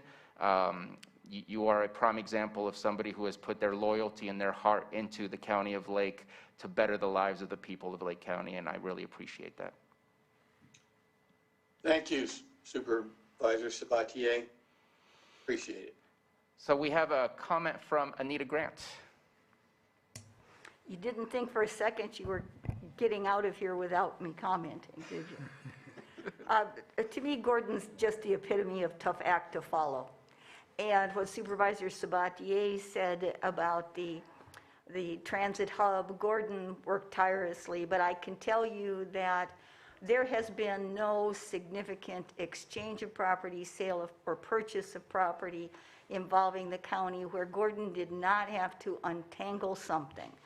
And the fact he does it like a detective, he gets a lead, he follows through, he's just amazing in how he handles it. And then Gordon steps back and takes no credit for anything. And you can see today he's been very gracious, thanking everyone, very quiet about his many accomplishments. So, Gordon, we're all going to miss you. Thank you so much. Thanks, Anita. I appreciate that. We'll be in touch.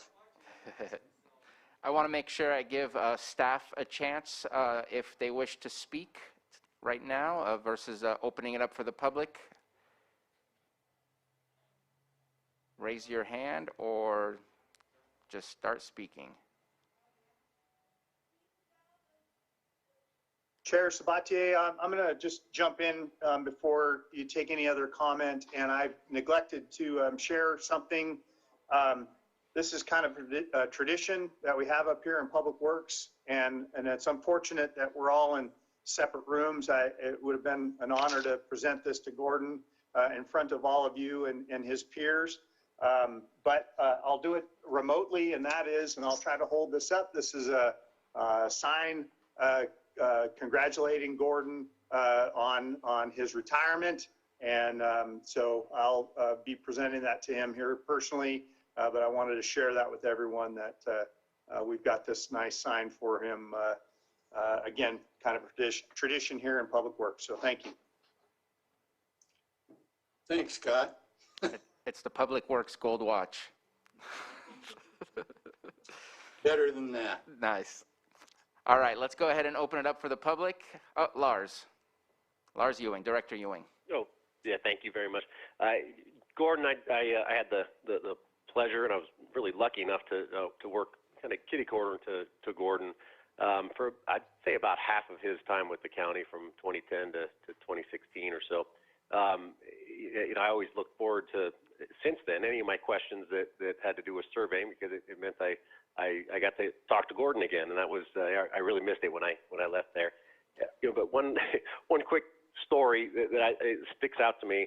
I came in one day and I was kind of sharing some frustrations with Gordon about my sons who were, I have 4 of them. They were fighting, and Gordon in his calm and just kind of grandfatherly way told me about how he and either his brothers or cousins, how they used to fight when they were kids, and it involved going down to the basement with a gun and shooting each other. And I don't recall if it was a BB gun or not. I presume it probably was, but that really helped to kind of put things in perspective for me. So I was able to go home and go about my day with a little bit more confidence that things are probably okay.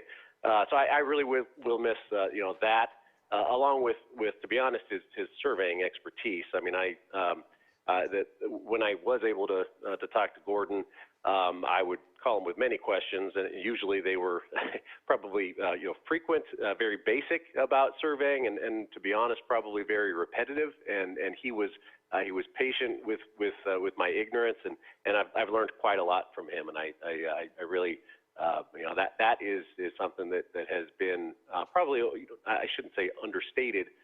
But he really does know his trade, and I think that can't be overstated. So, Gordon, I'll miss you. That certainly the humble spirit that was talked about, but I'll say the grandfatherly nature. That's an odd way of saying it, but I really think that kind of sums you up from my perspective. So Gordon, we'll see you around, and whether it's vegetables or guns or whatever. But I couldn't be happier to have worked with you over the years. Thanks, Lars. And it was BB guns, but if you want to advise the boys about maybe taking that a step further, we had other things that we did to press the envelope. All right, I'll keep you away from my boys. All right, thanks, Gordon. There's a disclaimer in this meeting, I believe. I'm not quite sure where to start, but there's a disclaimer in there somewhere. All right, let's go ahead and open up for the public. Is there any members of the public that wish to speak on this item? Oh, please, come on up to the microphone. Sorry, I was looking at Zoom. I know. Thank you. Mireya Turner, I just wanted to say thank you to Gordon. I was just a baby planner when you started with the county, and I know I was pesky with questions because there's a lot to learn, and I just really appreciate the time, the expertise, the professionalism, and the willingness to invest your knowledge and to share your knowledge with pesky baby planners. I know that every bit that you helped me, and not just me, but when you multiply it with all the planners who are there now or have been there during your tenure, every little bit that you gave us was helpful. And when you help us do our jobs better, it just means that we have a better product for the public. And so thank you, because in the years that you have been here, there are a number of planners, both still in Lake County and who have gone on to other jobs, that we are all doing a much better job for the public because of you. Thank you. Thank you. Any further comment in the boardroom? Please come on up.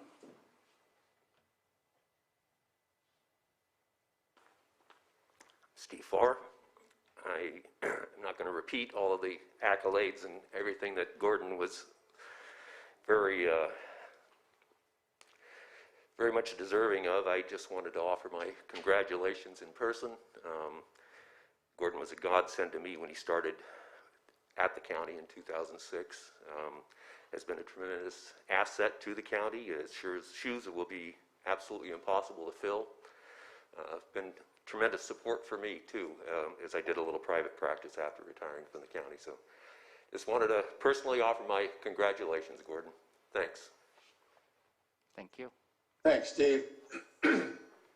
Any further comment in the boardroom on this item? Any comment in the Zoom room? We have one hand that popped up. Betsy Kahn.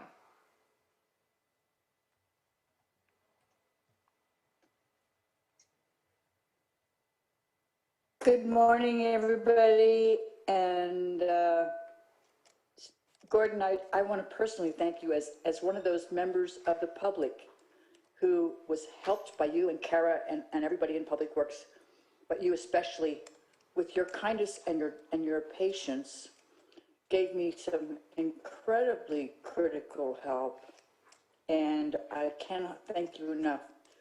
Yeah, I just have a wonderful life. Thank you, Betsy. Appreciate it. Thank you for the comment, and that looks to be done with on the Zoom room, and so we'll go ahead and bring it back to the board. Gordon, again, congratulations on your retirement. Thank you for your service to Lake County, and best of luck in your retirement. Thank you very much. All right, and then let's go ahead and move on to item 6.3, or 9:10 a.m. item. Presentation of proclamation recognizing the retirement of Carolyn Cook-White, Health Program Support Specialist, and honoring her many years of outstanding service to the County of Lake. And Director Pomeroy, kind of choked there a little bit, Director Pomeroy is here to read the proclamation today. Thank you, Chair Sabati. I don't see Carolyn in the Zoom room, but she may be there in person. So she is right here. She's right there. Thank you. Hi, Carolyn. So I'm going to... She will come up to the podium at one point or another. So the proclamation recognizing the retirement of Carolyn Cook-White, Health Program Support Specialist, and honoring her many years of outstanding service to the County of Lake. Whereas Carolyn Cook-White, Health Program Specialist 2, has been employed by Lake County Health Services for 27 years, beginning as a public health aide in December 1993. Whereas Carolyn Cook-White has worked in many different capacities at Lake County Health Services, most recently in the AIDS Drug Assistance Program, California Children's Services Program, and in our COVID-19 pandemic response. Whereas Carolyn Cook-White was an integral part of multiple programs furnished by Lake County Health Services, including the Preventative Health Care for the Aging programs and HIV/AIDS surveillance program. Whereas Carolyn Cook-White was also a licensed phlebotomist and used this skill during clinical and outreach events throughout her tenure with Lake County Health Services. Whereas Carolyn Cook-White supported clinical services provided by Lake County Health Services over her many years of employment. This included HIV/AIDS testing, PHCA, women's health, vaccinations, directly observed therapy, or DOT, STD clinics, and California Children's Services Program and the Medical Therapy Unit. And she was the eligibility expert in the Family Pack program, Every Woman Counts program, and the cancer treatment programs. Whereas Carolyn Cook-White's professional and kind demeanor towards clients and staff alike has served the residents of Lake County in accordance with the mission and purpose of Lake County Health Services. Whereas Carolyn Cook-White's extensive department knowledge, expertise, tremendous attitude, sense of humor, and heartfelt laugh will be greatly missed. Whereas Carolyn Cook-White has dedicated the past 3 decades to Lake County Health Services and is selfless and altruistic manner, whereas the entire staff at Lake County Health Services hereby extends their sincere appreciation for Carolyn's decades of long service, and we wish her all the best in her well-deserved retirement. Passed and adopted this day of October 3rd, 2021. And with addition to that, I just want to say what a delight this person is. She is such a kind-hearted person. She's so knowledgeable of our department, and she's going to be so greatly missed. We really do appreciate you, Carolyn, and we wish you all the best in your retirement.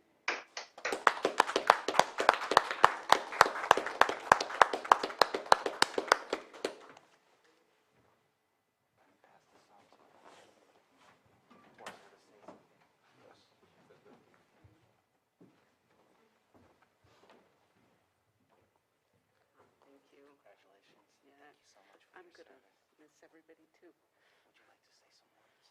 No. You don't, but you probably do. Not really. I gotta go back to work. It's up to you. Just tell them I said thank you. Well, we're not quite done with Huh? I'm sorry?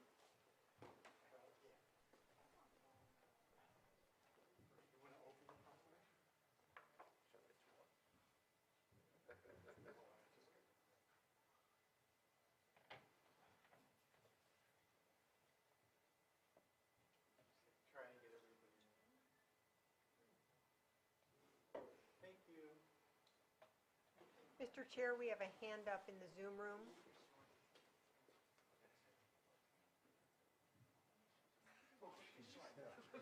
Mr. Chair, we have a hand up in the Zoom room before people leave. So let's go ahead and start with her colleagues, and we do have Carolyn Holliday here to say some words, if we can unmute. Good morning. Thank you for allowing me a quick moment to speak. As you can tell, Carolyn Cook is a woman of few words, but she is a woman of significant action and kindness. I've had the opportunity to work with her for almost 10 years, and she is actually the reason and the impetus that I applied at the health department in the first place. She is an exemplary employee and definitely encompasses all of the various characteristics that anyone could hope for in any employee for the County of Lake. And I just want to say how much she'll be missed. Thank you for the opportunity to say a few words. Thank you so much. And I'll keep it brief. I just promised Carolyn we will keep it brief. We seem to have quite the humble staff who just want to get back to work and finish their day, which absolutely is appreciated. But 27 years, let's not belittle the fact that 27 years of your life has been dedicated to the health of Lake County population, the people that live here in Lake County. That is one of our greatest needs, is some of the work that you have been doing in the past 27 years. These special programs are exactly what some people needed to enjoy their quality of life, to live longer and better. And can't say how much I appreciate, or can't say enough of how much I appreciate the fact that you've dedicated yourself to people you may never have met before. People that just needed to get the help and provide the programs that you worked on. COVID-19 is another one. I think the large majority of the public health department has pulled together to do things that were not even seemed possible, even on paper before. We are a robust team that came through when we needed them, and I want to say that we absolutely appreciate your dedication to Lake County and to the health of the people that live here. Thank you so much.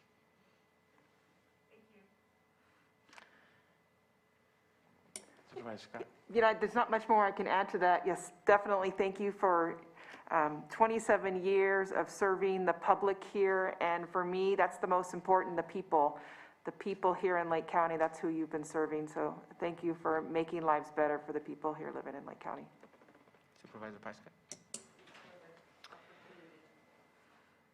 And serving the people in Lake County means our friends and our neighbors and our family. So many of us have grown up here.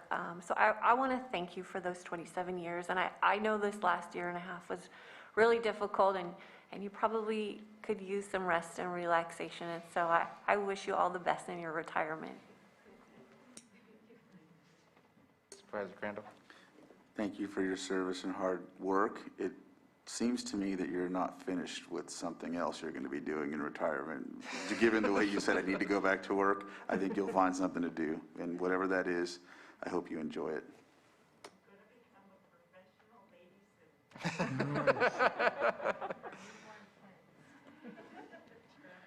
Yeah, just want to follow up, Carolyn. Thank you very much for your service. And you look through the programs that you worked with the most vulnerable people in our communities and probably the toughest times in their lives and some of the stuff. So it's, just want to thank you for that and your dedication. 27 years is a whole lot of time and a lot of people's lives that you would touch. So thank you. And as I said early, family is the most important thing. So I hope you enjoy that new job of of the babysitting that you're going into. So thank you very much for your time here for Lake County and its constituents.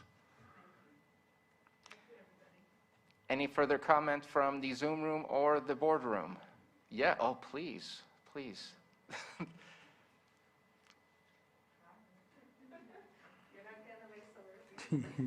This is your last chance. Yes, my last chance. I've had the pleasure of working with Carolyn for the past 6 years as I've contracted as a physical therapist for the program for medical therapy program for children here through California Children's Services. And she has been amazing, just amazing. We run a clinic in Lower Lake that gives services for about 43 children in Lake County and their families, and she knows every single one by name, every family member, grandparent, aunt, uncle, cousin. She knows everybody, and she has been such a support to these families, helping, you know, the children as they come to therapy, or even just making sure that they're getting their wheelchairs, their walkers, anything. She's followed up on the durable medical equipment that they've needed, any specialist visits, going out to San Francisco. I mean, she's been absolutely amazing, and I just don't know, you know, it's going to be very hard to fill those shoes, but I mean, your kindness and hard work has been amazing. I mean, just even to the point of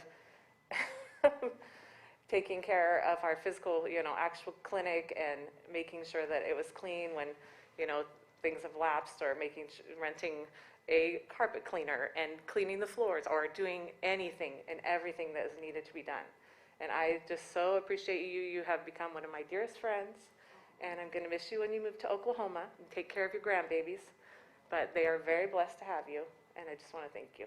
So, thank you guys. Your name.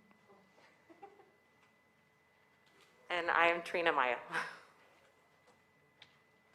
Thank you. Any further comments in the boardroom? And the Zoom room? All right. Again, congratulations on your retirement, and best of luck. All right. We are going to move on to item... we'll do the extras after we finish the time. So my goal was to finish 6.4, take a break, and then take up the extra items.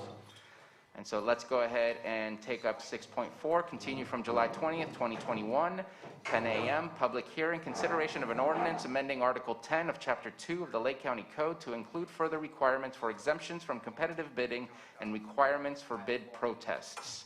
CAO Hutchinson.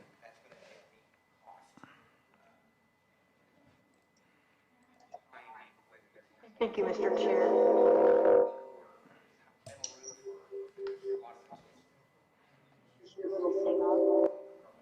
Yes, it's on. So, Mr. Chair, I'm sorry I'm having a microphone problem. So Stephen Carter is here and will present this. Okay. My microphone says it's off, but it's on, so.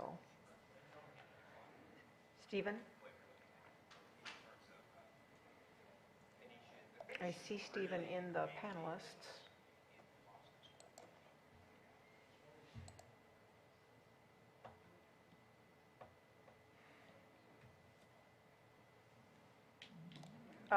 Bruno, So at this moment, let's go ahead and take a 10-minute break. Let's make sure, I renege on that last comment. It looks like we're ready to roll. Mr. Carter. Sorry about that. I was helping someone at the front desk. So I'm assuming we're on the purchasing ordinance? Yes. Yes, 6.4. Good morning, board. Good to see you this morning. Based on your direction received by staff on the board meeting July 20th, 2021, staff is submitting this ordinance for a second time, so this is a first reading.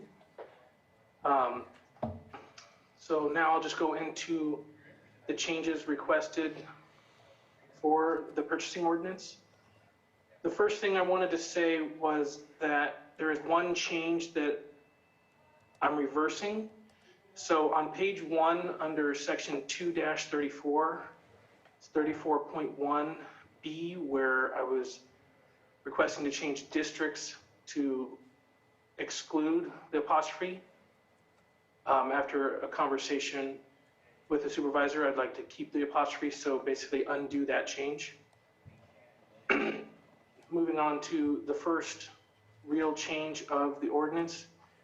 If you move to page 5, section 2-38, 38.1 extensions of annual agreements. I'm requesting the consumer price index to change from United States city average to San Francisco, Oakland, Hayward, so it's which CPI you utilize. we sent out information related to that quite a few years ago, and it just, our county uses San Francisco, Oakland, Hayward. So it just hasn't been updated yet within the ordinance. Moving on to 38.2, where the next change comes in, it's exemptions to the purchasing procedures. 38.21, a state of emergency. I went over this last time, but since this is a first reading again, I'll go through all the changes. Presenting to add A, an emergency purchase is a purchase made in response to an emergency as defined in section 34.1K herein. So basically, to define what a state of emergency is, within the ordinance, there is already sections that will help provide guidance. And B refers to section 42.1 and 42.2, which provides further guidance. Now, number 2, under 38.2, the unique nature of goods or services precludes competitive bidding. This is a brand new A, which during the last board meeting, this was brought up. We were moved to the A and B, and were requested to add some language. So the new language would be use of this criterion requires documentation demonstrating both why the goods or services contracted are unique and why competitive bidding is precluded. Appropriate documentation shall be attached to the memorandum to the Board of Supervisors at the time the item is submitted for consideration of agenda placement. And then number 3, a determination that competitive bidding would produce no economic benefit to the county. Requesting to have A, the cost of supplies, materials, equipment, or contractual services would not offer a large variation in the overall cost. The possibility of completing the competitive bidding process for new supplies, materials, equipment, or contractual services would offset any potential savings. Now with B and C is where, again, your board requested a change from the initial proposal. B, competitive bidding shall be required every 3 years. Previously, it was not existent, but the prior proposal was 5. And C, extensions during the 3-year period shall not require competitive bidding. The next substantial change is found in section 2-40, 40.3B, found on page 8. That's where your board requested the change in the 10% maximum for local bidder preference. It has been requested to be changed from $2,500 to $5,000 as the max of the 10% can reach. And that is related to informal solicitations and evaluations. So that's anything under $50,000 that you go out to bid for or RFP. For soliciting and awarding formal bids, which is $50,000 and above, section 2-41, found on page 10, 41.3B, the local vendor preference, the 10% maximum preference is changed from 10,000 to 20,000. So that provides a larger percentage gap for local vendor preference. And then moving on, I'm scrolling down, sorry. The next change would be section 2-46, which is bid protests. So to clarify within the section 46.1E, when you can file an actual protest, felt like it needed clarification and possible elongating the time frame allowed. So the new wording would be filed no later than 7 days after the date of the notice of intent to award letter and or formal bid opening. Holidays accepted, any protest filed after this will not be considered. It previously was only 72 hours, so it provides enough time frame for bidders to protest as well as for the county to respond. Section 46.3 on page 14 it was only referred to the purchasing agent. Well, all of our department heads are assistant purchasing agents. I can't speak right now, sorry. So the additional verbiage of assistant purchasing agent has been added to clarify and provide that. Other than that, everything else is grammatical changes, mostly pronouns to bring them up to nowadays way of speaking, I'll say. And that's all I have for you. Thank you very much for the presentation. Anything further from admin? Okay. Anything from Board of Supervisors? All right. Appreciate you taking all of our feedback from the previous conversation. It looks to me like everything was added in there and looks very complete and exactly what we asked for. I appreciate the work that's been put into this. I know this has been discussed for quite a while about updating this, and I definitely appreciate it. This is our first reading, and then hopefully we'll have the second reading next week. Let's go ahead and open that up for the public. Any public comment on this item, both in the Zoom room and in the board chambers? And seeing none, let's go ahead and bring it back for action.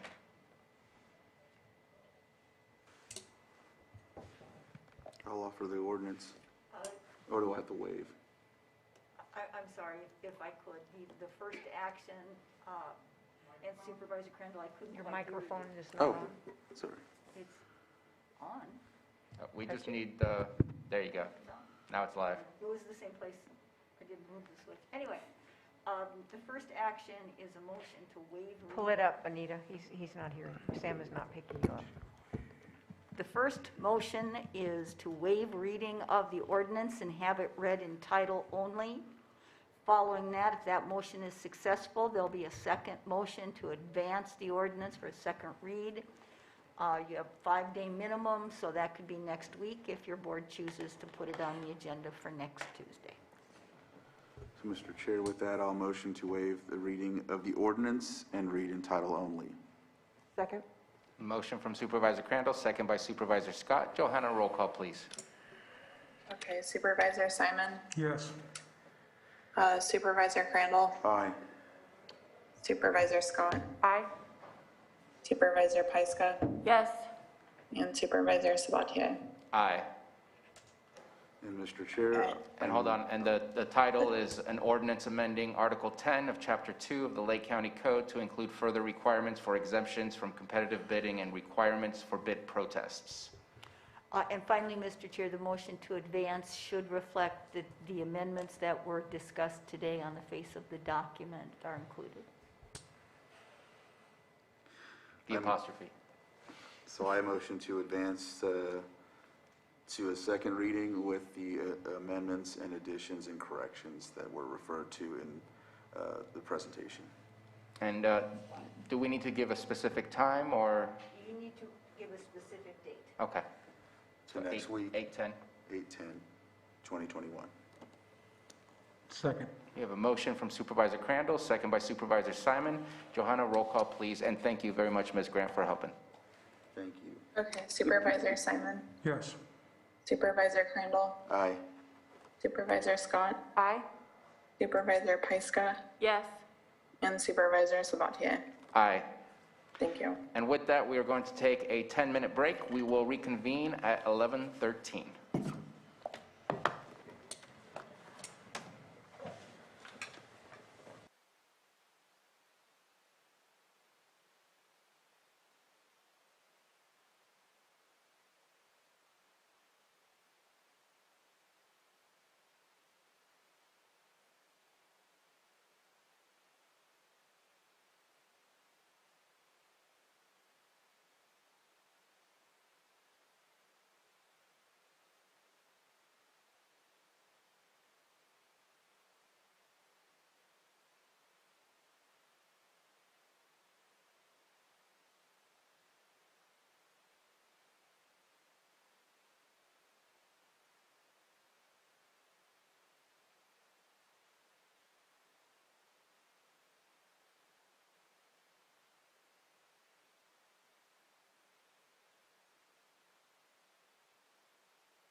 Matthew, are you ready on your end? Yes, I am, Sam. Thank you. Okay, great. Chair Sabatier, we are ready when you are.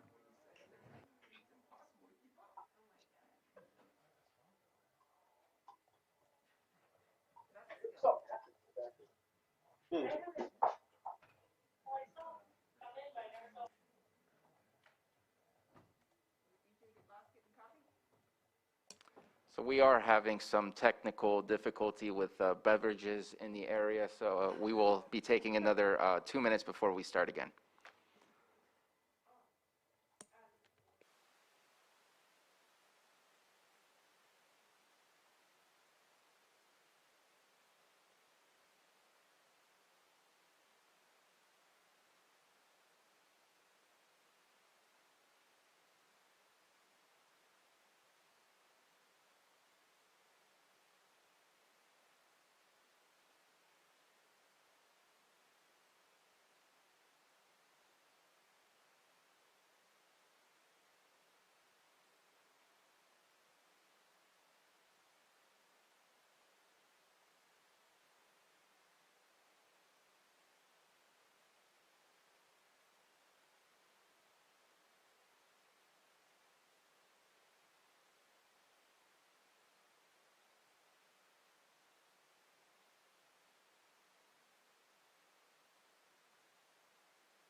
We are ready. Is everyone ready, Sam?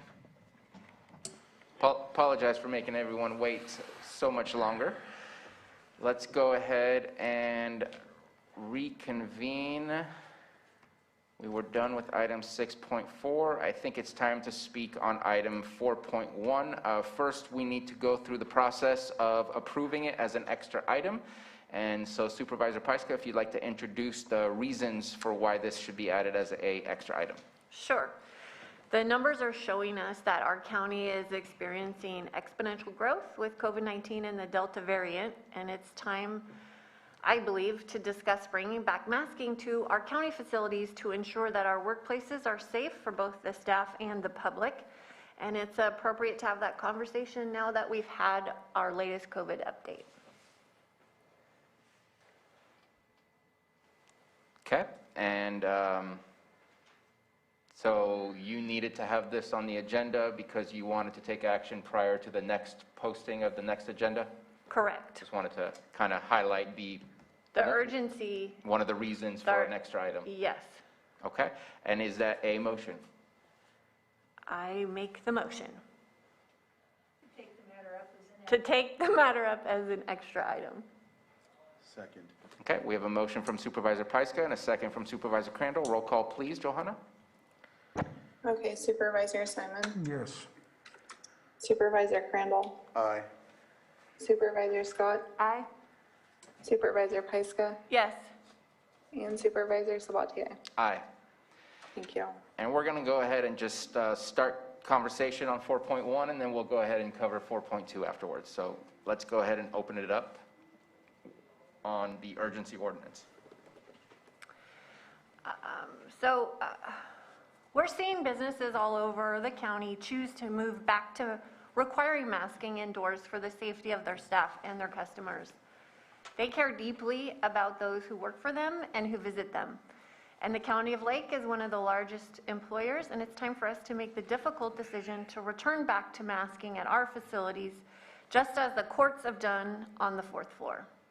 We are experiencing outbreaks too, in this building and in our other buildings. We have staff out recovering and quarantining as well. We care deeply about the well-being of our employees and the public who interface with them. We also have a lot of work to do And we can't risk our productivity after we've lost so much over the past year and a half. Going back to requiring masks in our facilities means that everyone inside county buildings will need to wear a mask. And if you're not able to, our staff will gladly make accommodations so that you can continue to carry out your business. To be clear, this is a temporary Band-Aid fix until more of our county can become vaccinated and we can begin to move out of this pandemic together. We've done this before and we can do this again. And I did ask CAO Hutchinson to reach out to our department heads and our labor representatives to get an understanding of what they feel they would like to move forward safely. So I was wondering if she could speak to that. So I did do a quick email poll of department heads. You have 22 department heads, including me.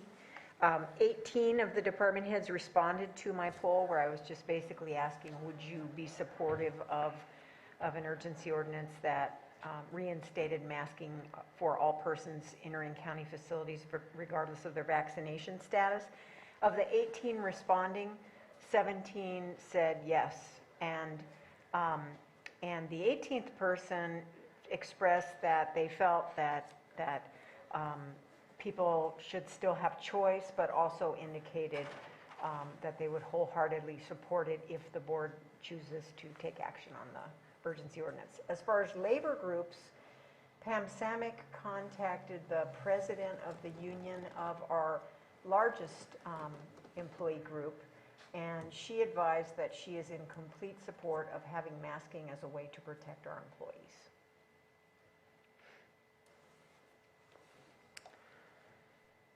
So that's what I've got to present, and you know, I think we're seeing a lot happening in the free market. We've learned a lot over the past year and a half, and we're seeing businesses making the choices to do what they need to do to protect their businesses and their productivity and their staff. And it's our obligation to provide a safe work environment for our staff and the public who interface with them. Okay. Any comments or questions? Just a comment on that. I know our constituents and our public are very concerned about the fact that we go back and forth from masking to unmasking, now to masking again. And I just think we need to learn to pivot and to make sure that we're moving along with the science. And right now the science is saying that we need to be masking, so I definitely support this ordinance moving forward.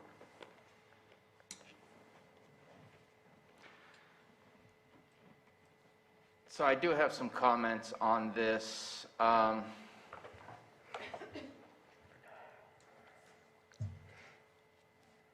I'll start out with the more easier to digest comment. What are the triggers? We are reinstating masking for facilities, not for the county as a whole.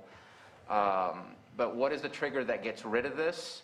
And then maybe even creating a trigger that puts it back on. That way there's no, I feel like randomly bringing this because this is how I feel about it. It's more based on a predictable situation of if we reach 40 cases per 100,000, if we reach 20 cases per 100,000, I think we need to create triggers to make this easier to understand that we're nearing this situation rather than there's no rhyme or reason right now, and I think we can create a rhyme or reason by creating those triggers. Whether we choose to use some of the triggers that were within the tiered system that was in existence or not, but there's no trigger for when this is going to go away, and there's no trigger for when this should come into effect. And I think that those would be two useful triggers for everyone to understand what is coming up and when change will occur, rather than waiting for change to occur and maybe not being happy with no change or not being happy with the change. So just wondering if that's something that could be discussed and implemented or looked at for a new iteration or a new version of it, maybe approving this today and then coming back with those triggers. But I think that triggers are useful to have predictability of what we're intending to do. Yep, and I agree with that. This is a reaction, certainly. It's not that I feel this is something that we should do. It's, the numbers are telling us this is what we need to do. And we're seeing it throughout our community with the businesses.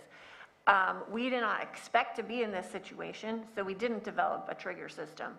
But now we've learned that this is something that we're going to be living with potentially for an extended period of time. And so it does make sense to develop triggers.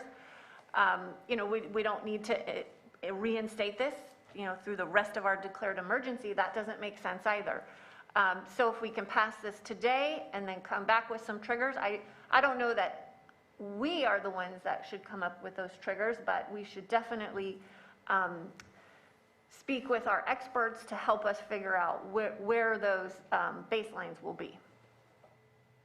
And I think that unless we're speaking directly to those that are making public health decisions, either at the national or state level, those triggers were created for us, and I think we can easily carbon copy. For instance, we use that once we go into orange, we're going to come back into meetings. And I think that we can still utilize some of those things.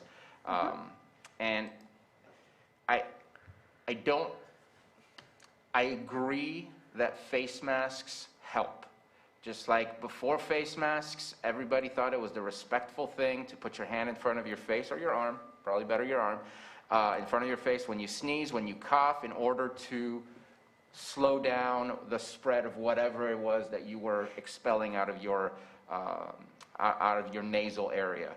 And so masks work to a certain point where it's the behavior that changes. Because we had mask mandates before December, and then we shot up through the roof, and we had mask mandates when it came back down. I think it really comes down to personal behaviors and choosing to be safe and choosing to act correctly. I believe Supervisor Simon said it the other day, if you're vaccinated, then you're better protected. If you're not vaccinated, please do your best to distance from people and to wear a mask and to try to make the environment as safe as possible too. I think it's all behaviors need to be looked at, and we need to take personal responsibility. This is still spreading in our community. I personally have struggled with this, but at the same time, and when I say this, I mean this ordinance, but at the same time, doing nothing is not exactly a good way to hope for change. And our employees are our responsibility, and we need to make sure to provide them the safest of environments for them to work in and not force them to have to deal with uncomfortable and possibly unsafe situations. So, but I would love to see those triggers, because I think predictability and better understanding of what and when things will change is good. And so I hope that we can bring those to the board possibly next week, just so that we have something in writing as to when things will change again. Yes. And to speak to the behaviors, we can't control people's behaviors, and we certainly can't control them outside of the workplace. But when you come into the workplace, you could be putting your coworkers in a situation that's risky. And so this is where we just need to provide ensure that workplace safety takes precedent. You know, people are going to behave in the way that they're going to behave, but you shouldn't be able to put your coworkers at risk. And I think this is bigger than just coworkers. This is also the public coming in, and we want to make sure that the public is safe. We want to make sure our staff is safe from the public and each other, and so it's all around. I think the 4.2 item, if it's taken up, that's more related to coworkers. This one is related to the global understanding of it's an extra added measure during a time where we know that the infection is high. So, any further comments? Supervisor Simon?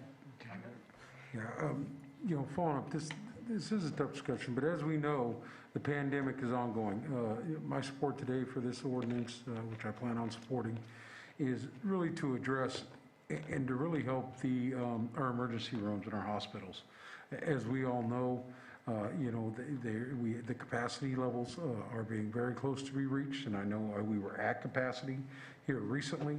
So when you talk about triggers, I really believe we have learned a lot, and I believe that the emergency rooms and their capacity could be a trigger for that. Depending on the days and the times, whether it's 30 days, it has to be, 30 or 45 days or whatever, that they're not overwhelmed. But, I really go back, we all know that once our rooms are filled here, we've got to fly folks out, and I know that was happening recently.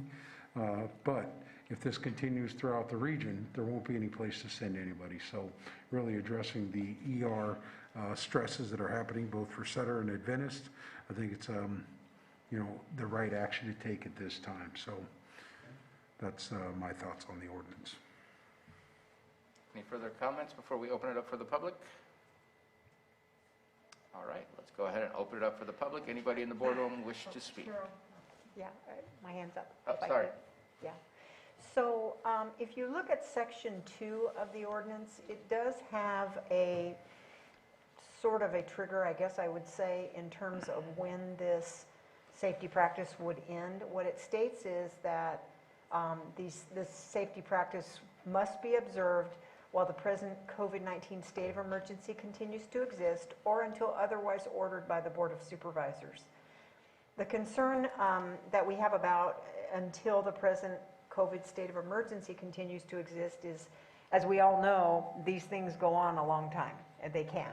Some of the fire states of emergency have gone on for years while final things were happening through FEMA. But the other trigger there is until otherwise ordered by your board. So it goes away at the point at which you decide it goes away. And I hear what you're saying. It sounds like you want more specific criteria on what would lead to that decision, and that's certainly doable. But the board can pull the plug anytime it believes it should. Correct. I see those, and I agree with the issue of the state of emergency. We've been in a state of emergency for 18 months, and I just think that a trigger that can be understood by the public rather than on a whim when a Board of Supervisors decides to bring this back for discussion is completely different and a better way to prepare us for the change rather than waiting for a Board of Supervisors to bring us change if we're down to 2 cases per 100,000. I think it just needs to be in writing when that change will happen and not just when we decide that we want it to happen. And I think we would look to the Public Health Department to help Absolutely. Fine-tune that. They're not in the Zoom at this moment, but we can certainly work with them and bring back clarification. Okay. Sheriff Martin, apologize. Thank you. I was one of the department heads that responded, and I responded with a qualified yes, and a lot of the concerns that I had are being discussed here, and that has to do with how long does this go? I mean, we as the CAO said, we have emergencies that go on for years and years and years. You also run into this situation, if we don't have something codified in there when this goes into effect, or when this goes out of effect, you run into the potential situation of requiring masking for members of the public when it's completely unnecessary. So I definitely support this with those provisions in there. If something happens on a Tuesday evening where our case numbers get low, and then you have a week of no board meeting for whatever, a 5th Friday in the month, you're going to have people masking basically unnecessarily for an extra 2 weeks. And while I think the masks are a good idea, I support that, but I know that feeling is certainly not held by everybody, and we represent everybody during this. I haven't seen the ordinance, so I understand we're voting on it today. I haven't had a chance to review it. Hopefully the board has, but is that available somewhere publicly? Yeah, it's attached to the agenda. Online? Mm-hmm. Okay. In fact, is it possible for us to share it on the big board? Yes. It's a very small ordinance, very succinct, and so we Matthew? should be able to. Can you put it up? It might take him a minute, though, if the sheriff has additional comments. And then the last comment I had was, everybody has their own opinions, but realistically, the health experts should probably be the ones that are doing this. So I would really like to see something in there along the lines of the health officer. Maybe the health officer has the authority to remove these requirements at any point that that person deems necessary. And I also haven't seen, forgive me for not checking this, I didn't realize it was available online. Obviously, there's going to be an enforcement component of it as well. As before, that's going to prove challenging for my department, so hopefully there's provisions in there for other public officers to be able to enforce this as well. That's all I have. Thank you. If there's any way we can blow that up a little bit, and I think section 2 is really the section that has the meat. Yeah. Mr. Chair, Nita has Yes. a comment. The only thing I would say is certainly when you're talking about having public health involved in helping you develop criteria and even offer their opinion on these things, this particular ordinance is limited to county facilities and well within your board's authority to control, just dependent upon your assessment of the circumstances as you use your police powers to review circumstances of public health, safety, and welfare. So yes, the additional information is very helpful, but it needn't be a public health order in this case because you're controlling only the facilities that the county operates and or owns, and that's within your authority. The only other thing I would say about a trigger is that some care should be taken to determine that you have a trigger that's going to make the difference for you, because you could resolve one problem and have another problem, and you'd automatically remove the masking when another set of circumstances might justify keeping it. So you'll have to think about how you want to do that, and also the time frame for turnaround. Sometimes information comes at 7 o'clock at night. Technically, if it's, as soon as an event happens, that means that then the very next morning. But who's going to be responsible for tracking those triggers, who's going to be responsible for acting on the triggers, et cetera, all of that should be included in your ordinance, because otherwise you'll have the information out there, but that's ultimately all you'll have. Thank you for that. And I think that the triggers themselves, because they're not coming out of thin air, they're going to come up from our work with public health. Already we have some information from the state as to what kind of triggers were there before, that is kind of a public health guideline, not a public health officer to say when it cancels, but a public health guideline of when we can go ahead and retract this or implement this. And I agree that there needs to be some very specifics on when does it, if there's a trigger, what does that trigger look like, and when is that actually put into practice to make the change. It shouldn't be a 2 hours later, you don't have to wear a mask. It needs to be a very set so that everybody can be made aware of the changes that will be coming. Yes. And certainly the public health information would be integral, I would assume, to your board's decision. It's just in terms of your control of facilities, it's just a slightly different issue. I just wanted to provide clarity for. And in regard to the triggers, that's going to be up to your board. As I said, it's just sometimes there's a cascade effect with these things. Public health may be helpful in assessing that as well. Okay. Any further comments from the public in the boardroom? And if we can get the lights back on. If you have a comment, please come to the microphone. And Matthew, you can take the share screen. Thank you. Please come to the microphone. And then, Christopher Veach has his hand up, Mr. Chair. okay, we'll go ahead and get to Director Veach in a moment. Let's go ahead and go with public comment first. John Moss, I wanted to ask Ms. Pyska, is there 65 deaths during the whole pandemic or 65 deaths in the last month? You said there were 65 deaths. There's 66 deaths, and 3 of them were this month. Okay. Or in the past 30 days.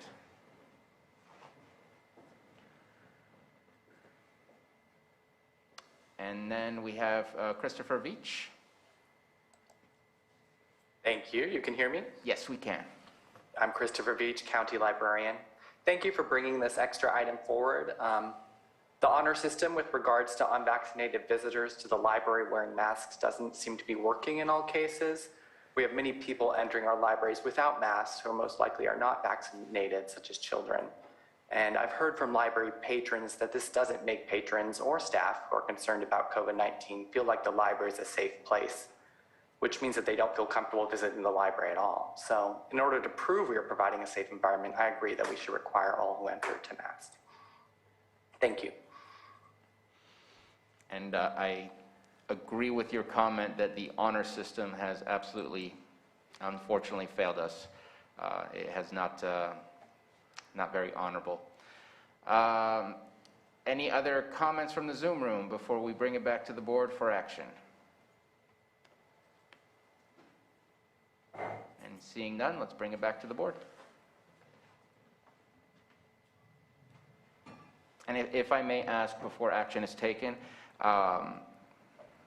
is it possible within the next week, I would say 2 weeks maximum, to try and come back with what those triggers would look like? Yes. I appreciate you offering 2 weeks just in case we need a little more time, but you bet.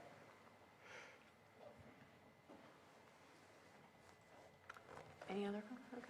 All right. Well, Mr. Chair, I move that we adopt the urgency ordinance. No, what? You offer the urgency ordinance. Oh, offer. And it does require a 4/5 vote in order to pass.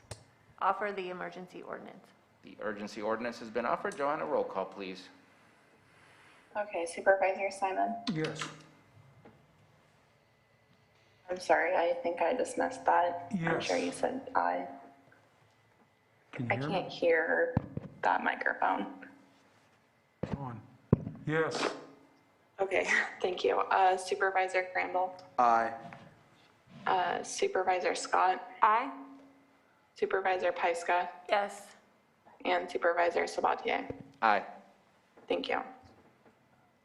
All right, thank you very much. We're going to move on to item 4.2, extra item, consideration of extra agenda item. And CAO Hutchinson, if you can please provide the reasons to add this as an extra. Thank you, Mr. Chair. Is my mic kicking yet? Okay. The justification to add this as an extra item is the same justification as was just presented to you for the urgency ordinance.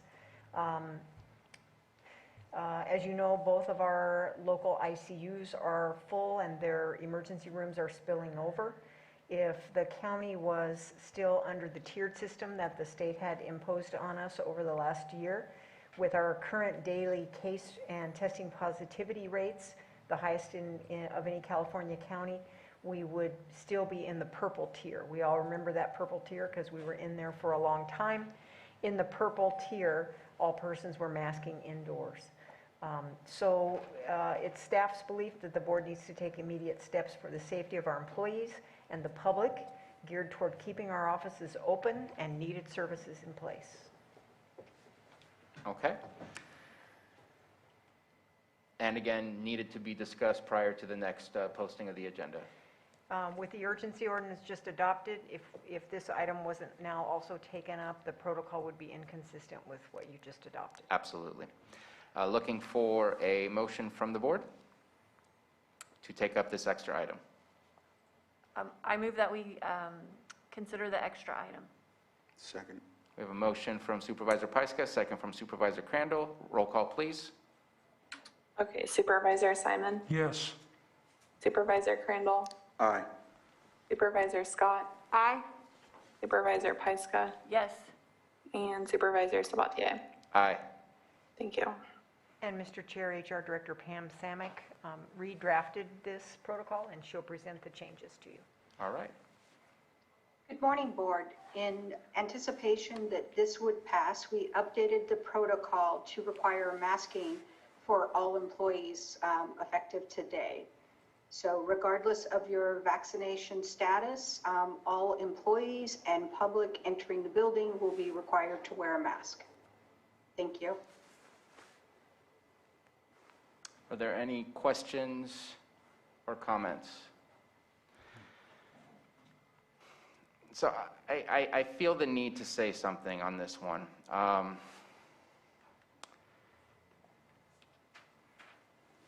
There's some absurdities about to our logical way of dealing with masks. Masks work, but it makes no sense when we are masked amongst colleagues and then sit down at the break table and eat without a mask together. And yet here we're saying exceptions include when you're eating.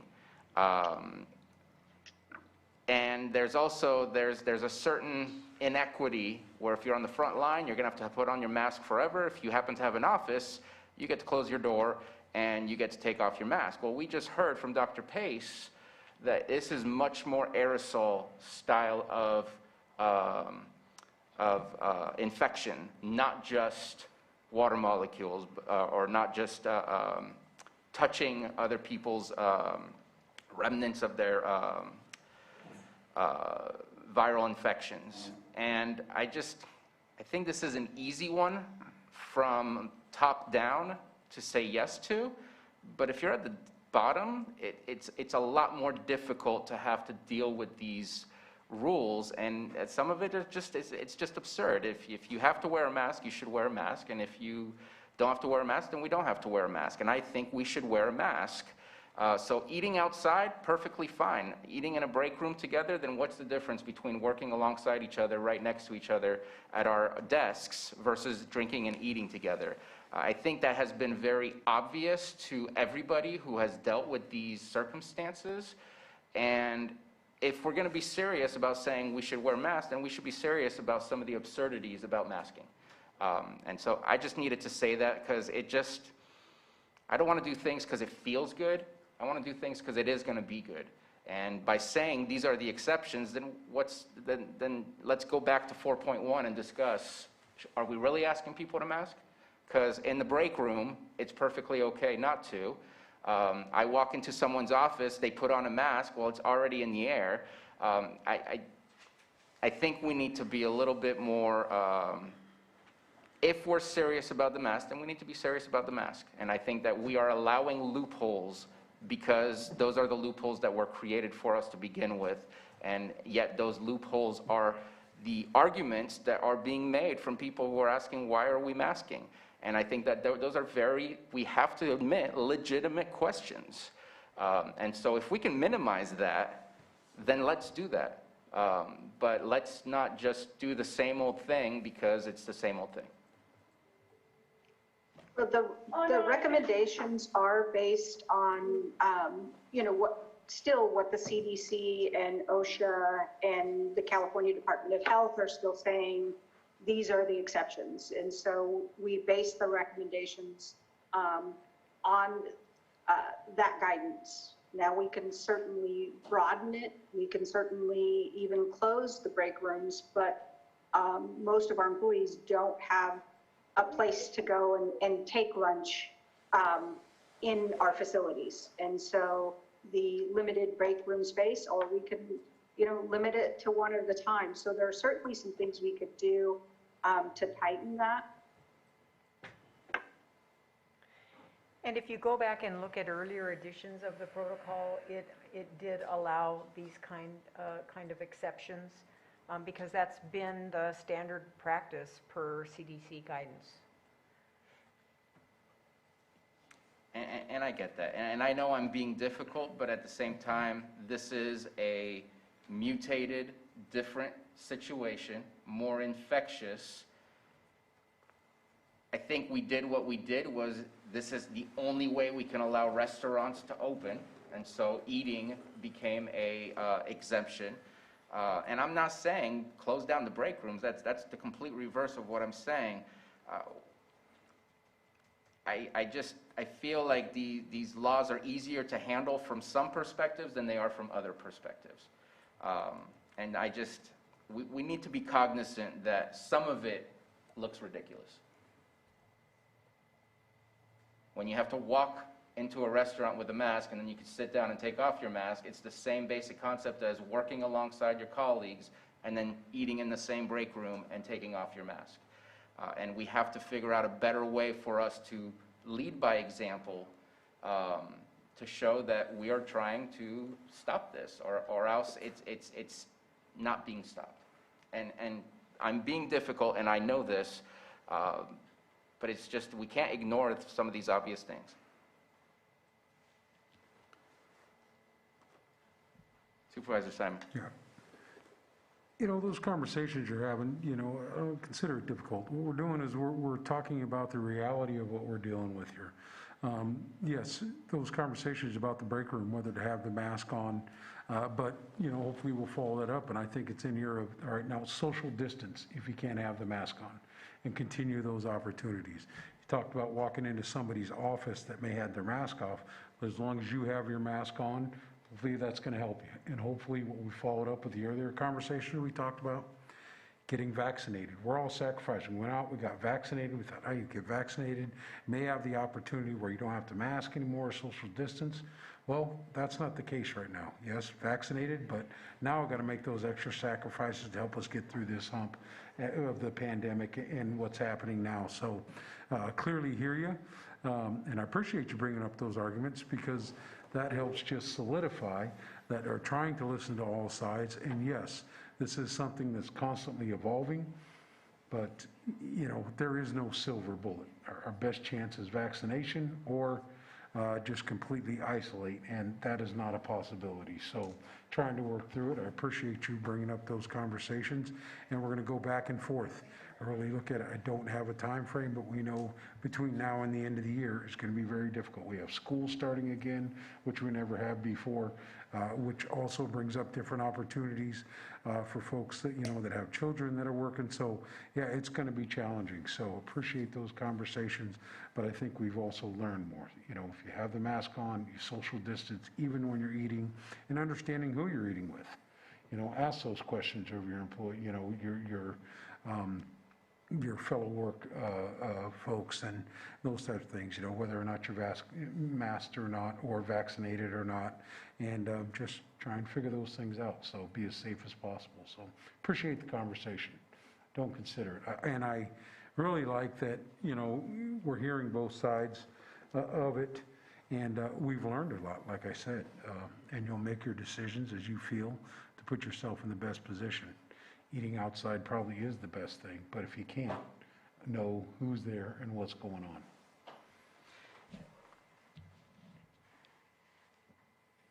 And thank you very much for those comments. I see that we are enhancing, and I guess it's a question for further updates, because obviously this is still a work in progress, and there will be changes based on new information about where we are with the pandemic, and so we will update this again continuously based on new situations.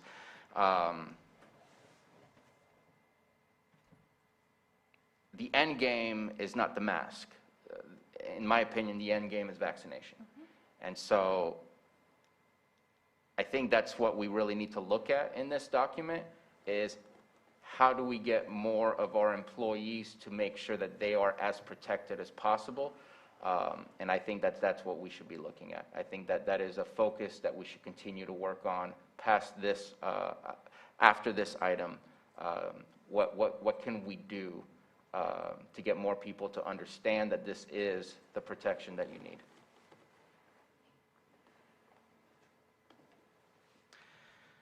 I've said my comments. Any further comments? All right, let's go ahead and open it up for the public. Looks like we have a public member. Sheriff Martin. Brian Martin, Sheriff. Okay. So in hearing this COVID protocol, my understanding is that the other one's an urgency ordinance, which carries the weight and effect of the law, and it doesn't have any of those provisions. I don't know how we as an employer make a protocol that subverts the law that you're planning on passing and have that work. I'll give this as an example. There's a law against smoking in public establishment, bars and whatnot. Certainly a bar owner can't say, well, I have a protocol that allows me to have my employees smoke in the bar when the law says otherwise. I don't know that you can reconcile that. I think this is very well intentioned. I'm not here to debate whether or not masks are good. I'm wearing a mask, obviously. I'm not here to debate whether or not vaccines are good. I got a vaccination. You could probably infer what my opinions are on those types of things. I think both of them are very effective. I would encourage people to do so. What my concern here is that if you're going to simultaneously pass an ordinance which carries the weight and the authority of a law, but pass a protocol that has exceptions that aren't enumerated within that ordinance, it puts us in a very difficult position. Operationally, I think there's some issues that need to be dealt with. My department, we run the public safety answering point, the 911 dispatch center. Early on, when masking became a thing, we found that our dispatchers had difficulty being understood in some occasions on the telephone or on the radio, and that posed problems, and we were able to carve out some exceptions in there. I think those are very necessary, and I would say that this probably requires a whole lot more conversation, because I know I'm not the only department head that might have some of these needs. The way the ordinance is written, it doesn't have provisions in there for where if you're alone by yourself. The ordinance is very clear. It says you got to wear a mask while you're in the building. There's no exceptions in there. There's no exceptions that defer to the county protocol. I think this can work. I just think it needs a little bit more work and before we try to pass it. I think that's all mine. Oh, you mentioned loopholes. Right? The not wearing masks in the dispatch center, that's not a loophole. That's just a way that we operationally have to do business so that we can provide the best safety. And I'd like to see a little bit more discussion on that before we implement something that carries the weight of law. Thank you for the comment. Any further public comment? And on the Zoom room, any public comment? All right, bring it back to the board.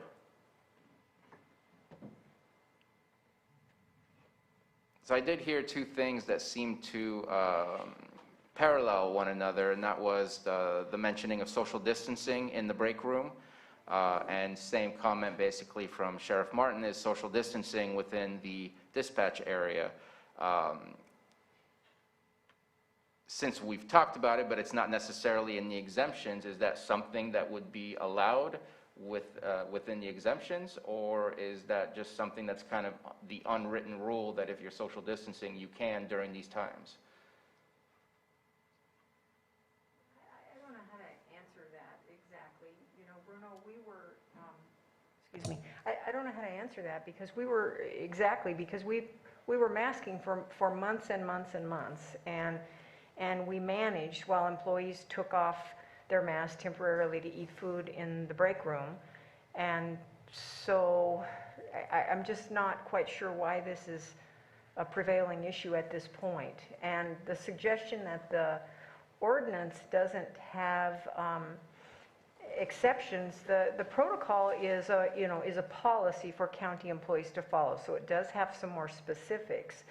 The ordinance, which you already passed, does talk about the kinds of exemptions that are also referenced in the protocol too, the medical exemptions and those kinds of reasons why some people can't wear masks. So I guess I'm just not clear on why this was managed effectively for months and now is something we can't manage as written. Because it's written in a manner that's very similar to what it was before. And I don't know about the word effectively, but it was in place prior to our surge in December, and we still had a surge and also outbreaks here. And at this point in time, it's being brought back, and I think that there's certain pitfalls to what we've been doing that isn't quite, why ignore those potential pitfalls rather than discuss them. Ms. Grant? I understand what everyone is saying, and I can tell you just from a legal standpoint, it's a relatively easy fix here. Whether anyone likes it, of course, is another issue. But your board could simply take the urgency ordinance back up again and simply add a line that says, the Board of Supervisors hereby directs Lake County Administrative Office to prepare protocols to implement this mandate in a reasonably practical manner for county employees. Once you've done that, then this protocol can be taken up, and that would be the manner in which it's done. But even without doing so, we can still take up these protocols. No, you absolutely can, but if you're worried about a disconnect, as I said, one sentence will make it clear that you've given that direction. So there won't be an inconsistency with your urgency ordinance because it's reflective that these protocols would be developed. And those protocols could change at any time without having any effect on the ordinance if your board gives that directive. So it's just one sentence, but it precludes the argument is what I'm saying. You don't obviously have to do it. You can move forward as you wish to, but it's a tie-up. Okay. Appreciate the suggestion and advice.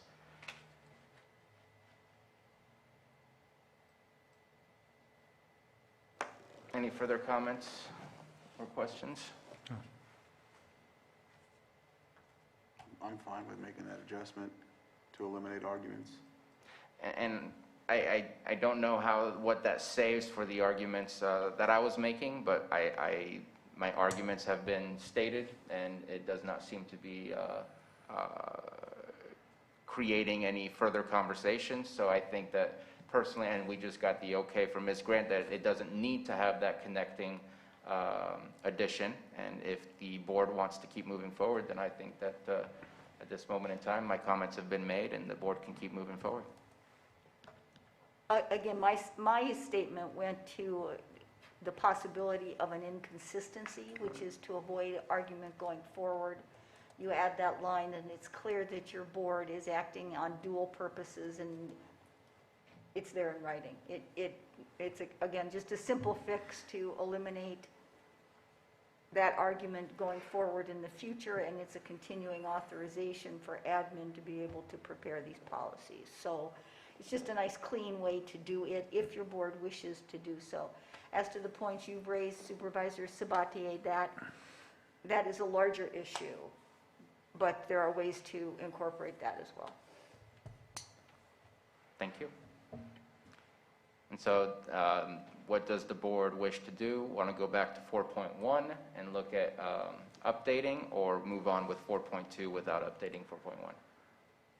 I'm okay with going back to 4.1, and Then we're going to need a motion to Yep. reopen 4.1. but do we need to close this one first? We can table this until further. Table, okay. I make a motion to reopen the urgency ordinance.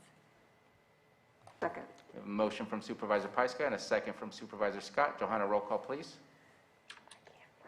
Okay, Supervisor Simon, Yes. Supervisor Crandall, Aye.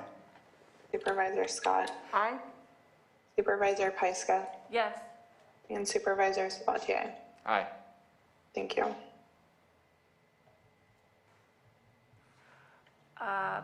Ms. Grant, would you be able to read the addition that you offered? Yes, sir, and I can suggest placement if you like. Please.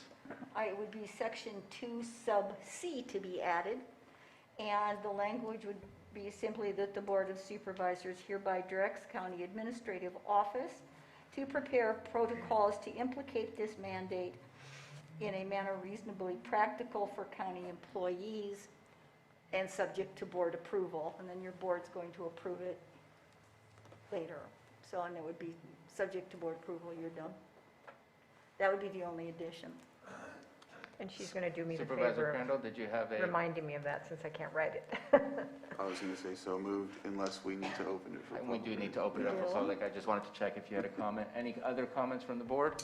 Open it up for the public. Any comments on the updated changes? And seeing none, both in the boardroom and on Zoom, bringing it back for action. And there was already a motion from Supervisor Pyska and a second, or was that a motion from Supervisor Crandall? Yes, I said so moved Second. as to. And a second by Supervisor Pyska. Sorry for the confusion, Johanna, but if we can please get a roll call. So the action is just to offer, like re-offer the ordinance as amended?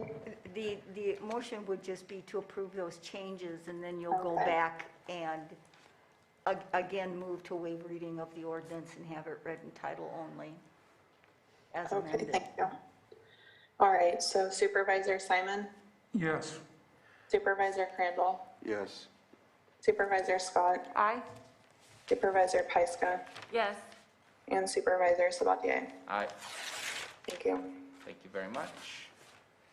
And then there would be a motion to waive reading of the ordinance as amended, have it read in title only. So moved. That's the easiest way to do it. Second. Motion by Supervisor Pyska, second by Supervisor Crandall. Roll call, please. Okay, Supervisor Simon, Yes. Supervisor Crandall, Aye. Supervisor Scott, Aye. Supervisor Pyska, Yes. and Supervisor Sabatier. Aye. Thank you, and And then, then the title of the ordinance should be read.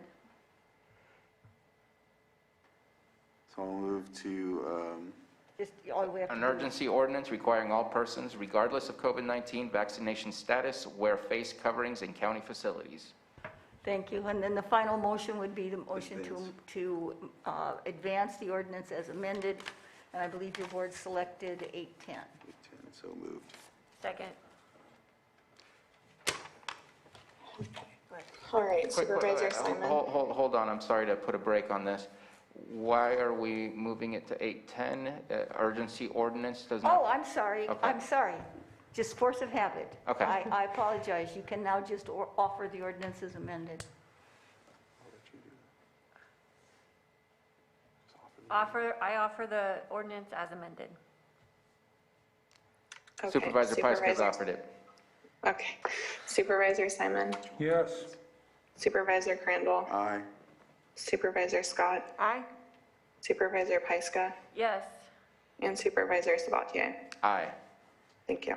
Okay, I think we're ready to move on to item 4.2, which we had tabled, and continuing the conversation.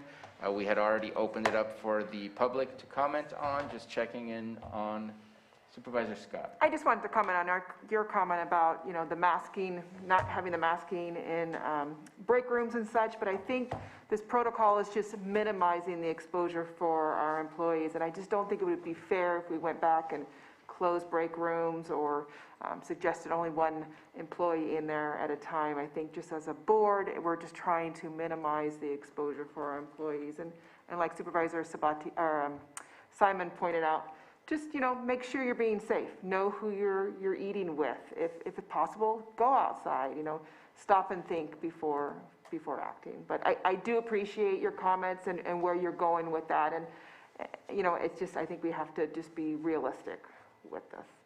Okay. Thank you. Any further comments? And I think I'm going to open it back up to the public just because we came back to it. Any comment, public comment on 4.2? All right, bringing it back to the board.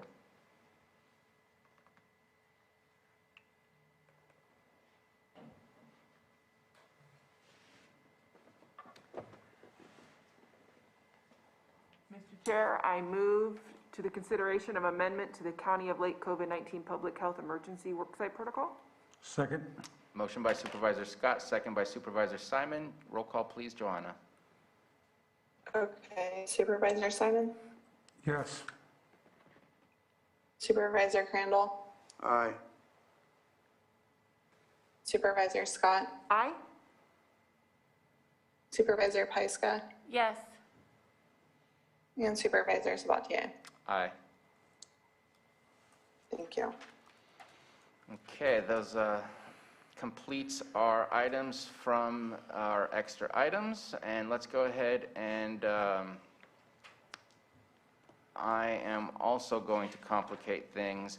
I missed an item that I wanted to pull from the consent agenda, and I'm wondering if we can get a cancellation of our motion to approve the rest of the consent agenda. I need to pull item 5.6. We had already pulled item 5.7 and 511. Wondering if somebody can make that motion. Mr. Chair, I will move to reopen the consent agenda. Second. Motion from Supervisor Simon, second from Supervisor Crandall. Roll call, please. Okay, Supervisor Simon. Yes. Supervisor Crandall. Aye.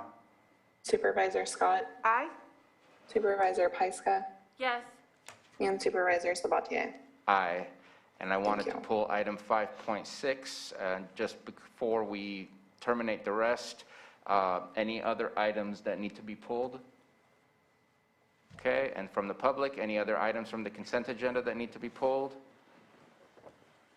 Okay, and if we can get 5.1, 5.5, and 5.8 to 5.10 and 5.12 approved. So moved. Second. Motion from Supervisor Scott and a second by Supervisor Simon. Roll call, please. Supervisor Simon. Yes. Supervisor Crandall. Aye. Supervisor Scott. Aye. Supervisor Pyska. Yes. And Supervisor Sabatier. Aye. Thank you. Thank you very much. Let's go ahead and start with item 5.6. The reason that I pulled this is inside the memo, it does state And I was not 100% comfortable without making this statement publicly. So staff submits for your board consideration minor updates to the County of Lake hiring incentive policy and the updated employee referral program conceptually approved on 6/22/21, pending the meet and confer meeting with the unions. The meet and confer did occur. This was approved. I would like, and I believe that the intent of this is for it to start as of June 22nd, 2021. And I just wanted to make sure that that was stated and put in the public record. That way there was no assumptions, and it was clear to the public and to the board that this was the case if approved. And that was my only comment. I don't know if Pam Samick or CAO Hutchinson has a comment on this. So Anita was just making a comment to me that may be relevant, but the cover memo for this item does state specifically that staff was recommending this have an effective date of June 22nd, 2021, which was the date your board gave it conceptual approval. So Anita, are you telling me you think that may be problematic? I had intended that we would do a minute order from this item so that it would be very clear to payroll as well. If the board wants to be bound by its conceptual approval date, then I would suggest that you make note that it's effective as of the date of your board's approval, 6/22/21, and you need to avoid the use of the word retroactive because that appears that you're approving it today and pushing it back. And retroactivity can raise certain issues when you're not talking about a bargain for exchange that culminates in a written agreement. So in this case, I would suggest then, if your board's comfortable with the fact that you'd already approved it as of June 22nd, then you will state that this is effective as of the date of your board's approval, June 22nd. And I would use that language. Thank you for the clarification. Any further comment from the board? No, and I'm good with that suggestion. Okay. And any comment from the public, both Zoom room and boardroom? And seeing none, let's go ahead and bring it back and action, and if it's possible to provide that similar statement that Ms. Grant gave us. Take a shot at it, I guess. I make a motion to approve, Anita, if you could give me a hand with that again. Absolutely, sir. The the motion would be the recommendation to approve the policy effective as of the date of your board's approval of June 22nd, 2021. So moved. Second. We have a motion from Supervisor Simon and a second from Supervisor Scott. Johanna, roll call, please. Okay, Supervisor Simon, Yes. Supervisor Crandall, Aye. Supervisor Scott, Aye.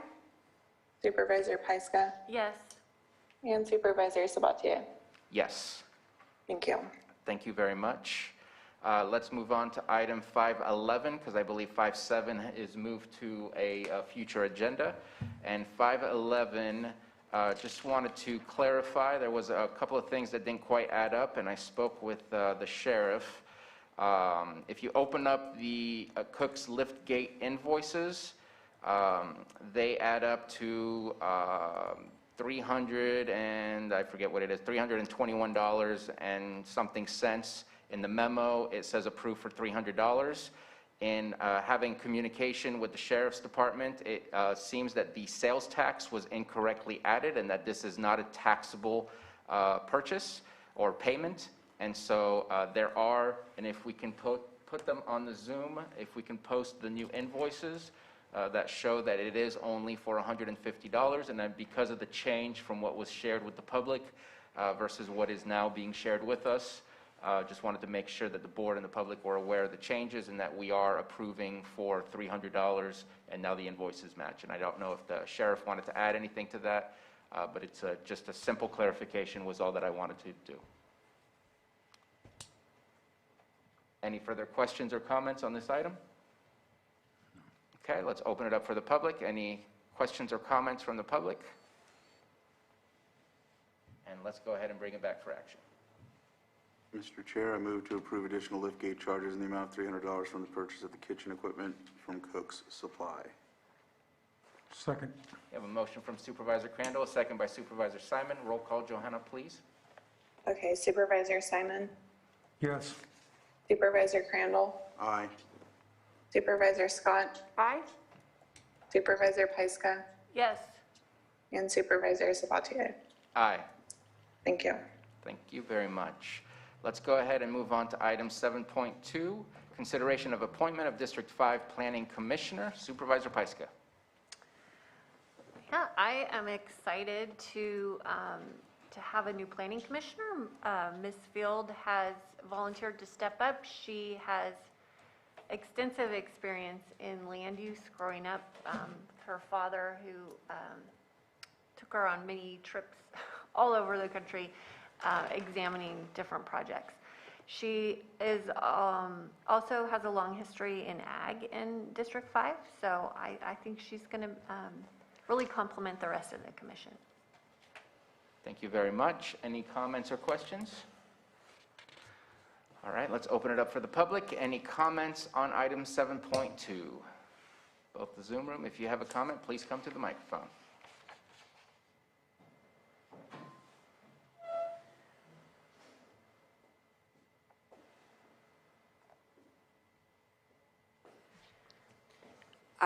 This is Joan Moss. I want to clarify that I thought that Lance Williams was the planning commissioner, and has he done anything inappropriate, or has he been an interim planning commissioner? How did he get that position, and is there any, I'm not sure what you mean. I appointed Mr. Williams in January, and he is exploring other opportunities that recently came to him, and I'm really thankful for his service, but he's not with us any longer, so I've had to find a new planning commissioner. No longer with us on the Planning Commission. Okay, bringing it back to the board for action. Thank you for the comment. I move to appoint Maylee Field as District 5 Planning Commissioner. Second. We have a motion from Supervisor Pyska, a second by Supervisor Crandall. Roll call, please, Johanna. Okay, Supervisor Simon, Yes. Supervisor Crandall, Aye. Supervisor Scott, Aye. Supervisor Pyska, Yes. and Supervisor Sabatier. Aye. Thank you. Thank you. Moving on to consideration of the following advisory board appointments. Mental Health Advisory Board for a 7.3 item. And as you see, we have Bonnie Blumenthal. And any comments or questions? All right. Let's open it up for the public. Any comments or questions? Okay. Just moving it on back, if somebody can make the motion for me. I know Bonnie is a very astute person who I think would be of great benefit to the Mental Health Committee. Mr. Chair, I move to approve Bonnie Blumenthal to the Mental Health Advisory Board. Second. We have a motion from Supervisor Scott and a second by Supervisor Simon. Johanna, roll call, please. Okay, Supervisor Simon, Yes. Supervisor Crandall, Aye. Supervisor Scott, Aye. Supervisor Pyska, Yes. and Supervisor Sabatier. Aye. Thank you. I had to double check the address this time just to make sure. I knew she was in Clear Lake, but I wasn't quite sure where. Okay, let's see. If somebody turned on their sound accidentally, let's make sure to turn it off, or else let's keep going. 7.4, consideration of amendment to the existing salary on appointment and advanced step appointment policy 1601.1. Thank you, CAO Hutchinson. Mr. Chair. Hopefully, HR Director Pam Semek's got her camera back on and will present this. But before she does, I just want to express my gratitude to Pam Semek and also to the Class Comp and Recruitment and Retention Committee. They really are the folks that have spearheaded a number of these policy changes that you've been considering. And so this one is kind of in the earlier stages of the process, and today we're looking for your your board's input so we can fine tune it. So go ahead, Pam. Good afternoon, Board. This afternoon, I'd like to present the changes to an existing policy for salary on appointment and advanced steps. And really what we were looking to do is to define what constitutes advanced steps so that we had some clarity, so that we weren't continually getting advanced step requests. And so the committee got together and we defined extraordinary for steps 2 and 3 as 2 to 3 times the minimum qualifications before they can ask for an advanced step. And then we added a caveat to this for highest previous rate so that when we are recruiting people from other county, cities, state or federal with similar jobs, that rather than start at step 1, we could place them at the step they were in for similar jobs. This allows us flexibility in bringing people with excellent experience from similar organizations to ours. And then 3, we wanted to change the request for steps 4 and 5 to go to the Classic Comp Committee for review and recommendation back to the board as to whether or not we believed in the request for advanced steps 4 and 5. And those are really the major changes. Like I said, this is an existing policy, and we were just seeking to clarify it. Thank you. Thank you very much. Any comments or questions?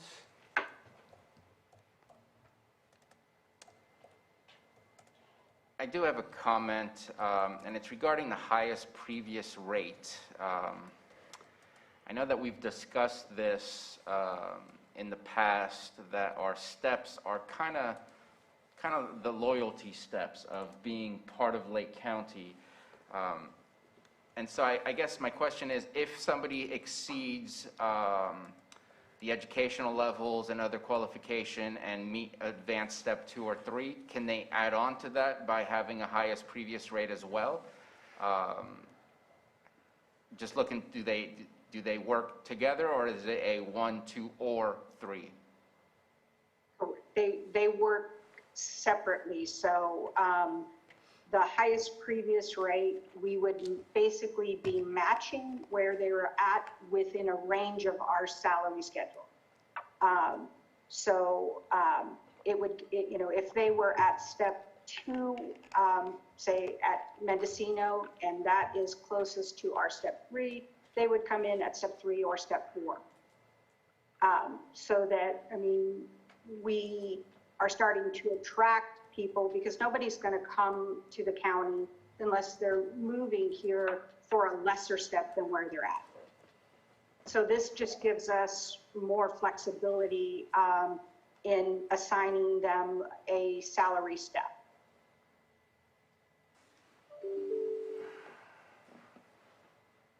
And I appreciate the response. I'm thinking about the impacts and this is a tough one because we want to attract, but definitely don't want to make people who have been here in order to reach those steps suddenly feel a little jaded about that highest previous rate. The rest I completely agree with. If you have the qualifications, step 2 or 3, the 4 or 5, at that point that comes directly to us in order to have that final approval. But the highest previous rate, that's the only one that I struggle with that's on the list. Supervisor Simon? I do appreciate those conversations, and I know being part of the committee, those conversations, we try and really vet those out, and that's what the committee does, the hard work on that. So Supervisor, when we come with the recommendations that we're bringing to the board, we've kind of had those discussions, and the great thing about that, obviously, is myself and Supervisor Scott sit on that board, but it's the directors, the folks that are affected by this, as we're trying to, refine these rules our policies as they come to the board. We are having those discussions, so I appreciate it. But you know, those are my comments as we move forward. I think, you know, as Pam said, you know, it's a work in progress. We're trying to make things streamlined as much as possible.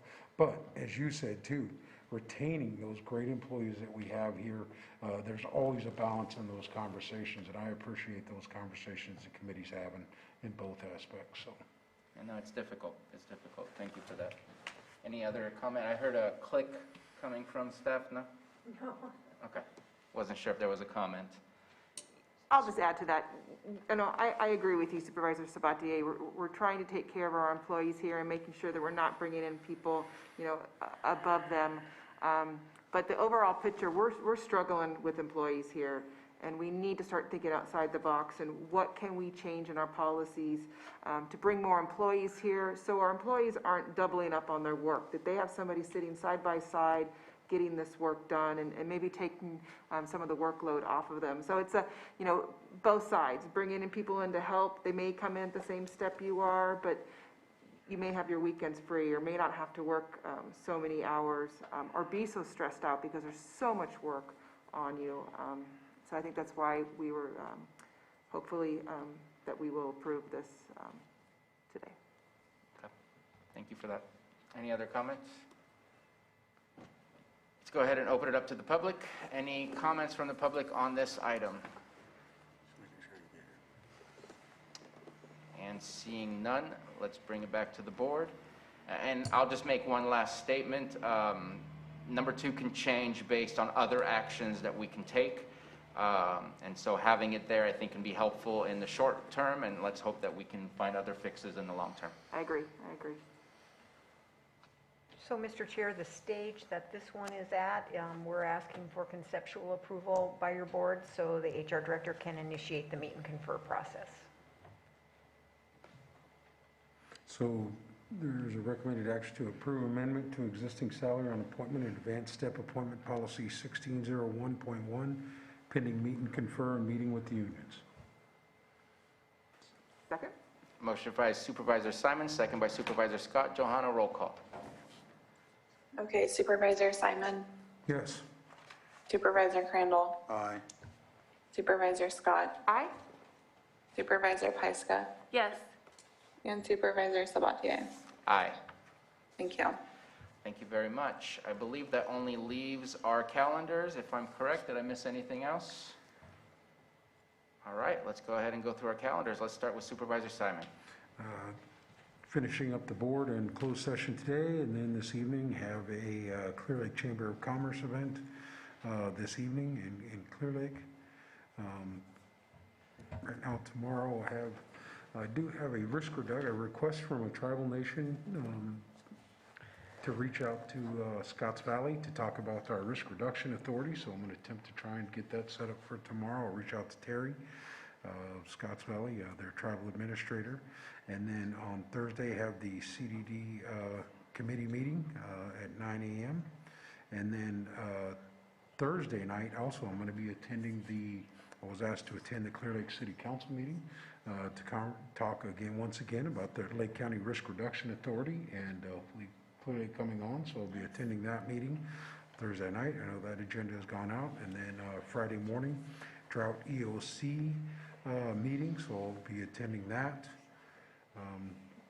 Saturday and Sunday, don't have anything on the calendar at this point.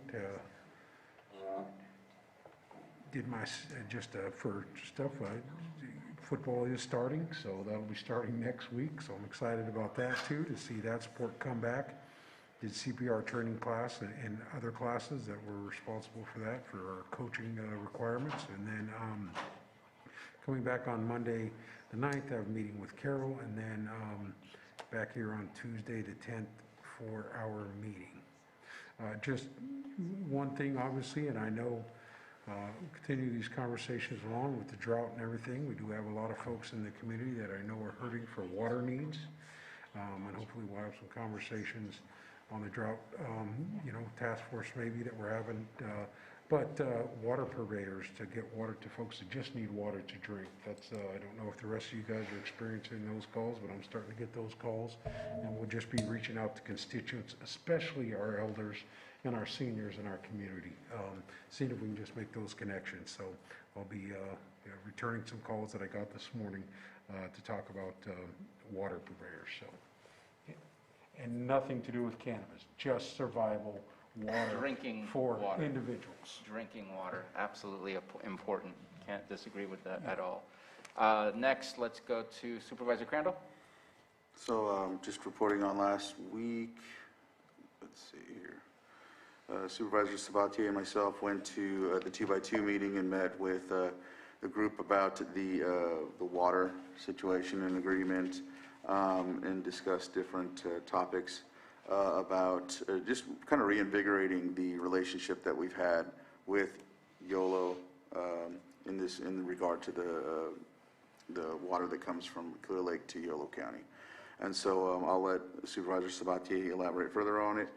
We also conducted the Middle Creek Restoration Committee meeting yesterday, and we're setting up some meetings in order to ensure that moves forward as well, because we do not want to miss any benchmarks and weight in any sources or any census at all, and miss the boat on anything. So we also, of course, we had the special supervisors meeting yesterday, and then tomorrow is TID in the morning. I'm the alternate, but I just attend and listen in. East Region Town Hall is tomorrow at 4 p.m. The CSA 2 in Spring Valley. Considering Thursday an office day, I'm trying to set up a meeting with the PG&E, just waiting on a couple other folks to help that mature. And then also trying to work on a meeting with one of the local tribes in Upper Lake, and I'll be in the office as well. And then Monday, meeting with the CAO. I'm back here Tuesday. Thank you very much. Supervisor Scott? Tonight, I'll be attending the City of Lakeport's meeting. There's going to be a couple really good presentations, so if you live in the Lakeport area, it'd be good to chime in. They're looking at proposals for a community center and aquatic center, and also ACT is a grant that's coming through Hope Rising to get youth involved in government. And so we're talking to the city about incorporating this into the city to get youth involved, so they'll want to be more involved in government, and how it is that you can talk and have that 3 minutes and just education when it comes to our youth. So that's tonight. Tomorrow I will be at Hope Center at 8 o'clock in the morning, so I'll probably be there for the most of the morning. On Thursday in the afternoon, it'll be the COC meeting, which is done online. And then on Friday, I have emergency housing training at 10 o'clock, and that's also online. And then on Monday at 8:30, a Hope Rising Executive Committee meeting, and then just getting ready for Tuesday's meeting. Thank you very much. Supervisor Pyska? Tomorrow morning, I have a TID meeting at 8:30, and I am speaking with a couple people. At 2 o'clock, we're talking about making gray water systems easy for people to renovate on their homes. And then in the evening, the radio check-in, which is really important. It's fire season. That happens every Wednesday. Thursday morning, we have a CDD committee meeting. And then that late afternoon, I have a middle schooler, so I'm going to be at orientation in Middletown. And Supervisor Simon and I had a really great conversation on Friday with the superintendent of Middletown, with Denise Pomeroy and Brock Falkenberg and Carolyn Holliday to strategize how we can get vaccination clinics set up on those orientation days where families and students will be coming together. MUSD hasn't hosted. And so they're really looking forward to working with our partners to just have one more opportunity for people to access vaccines. And then Friday, pretty exciting meeting with Chief Ciancio set up with some of our other fire chiefs to talk about fuels cruise. And so that's going to be at 11. And I may or may not be able to make the COAD meeting, which is in the afternoon. And then Monday with my meeting with CAO. Thank you very much. Just wanted to thank the board for the direction that it gave us for the code enforcement directions that was brought to the Roadmap Task Force. We reviewed an ordinance, which will probably, most likely, if everything works out, be on next week's agenda. And also the direction to code enforcement was taken and had a good, healthy discussion on how to continue moving forward and being effective with the staffing that we have available for us to deal with. Just real quick, on Friday, we did meet with Yolo County Flood Control. Really good meeting. I'm glad that it was resurrected. Unfortunately, I will admit it probably should have been resurrected before, but you know, it's better now than never. And I think that we will work together really well to find better ways for people to draw water out of our lake, maybe using some sort of panel with a passcode so we know who's taking water and how much. Right now, everything is based on the honor system. Right now, anyone can draw, well, not anyone, if permitted, they can draw from so many different locations, whether it's at a creek, whether it's at the lake, and maybe we just need specific areas all around the lake to make it easy for them to access, but have specific locations for them to access. And I was not aware just how much the Yolo County rights, how far it went. It's not just Cache Creek, it's not just Clear Lake, it's all of the tributaries, everything that comes into the lake and everything that leaves the lake, including Indian Valley Reservoir. It's a much larger environment, but that allows us to duplicate our efforts. If we find wrongdoing, not only can we go after them if we have an ordinance, but we can pass on the information to Yolo County Flood Control, who can also add on to the bite to make sure that people use our waters accordingly and appropriately. So I think it was a healthy discussion. I think that they're looking forward to further discussion as well, and so it was a good day to have. Let me see, anything else? Today, same as Supervisor Simon, will be at the Clear Lake Chamber Mixer over at Howard's Grotto to provide some information of what Lake County is working on or what we are working on.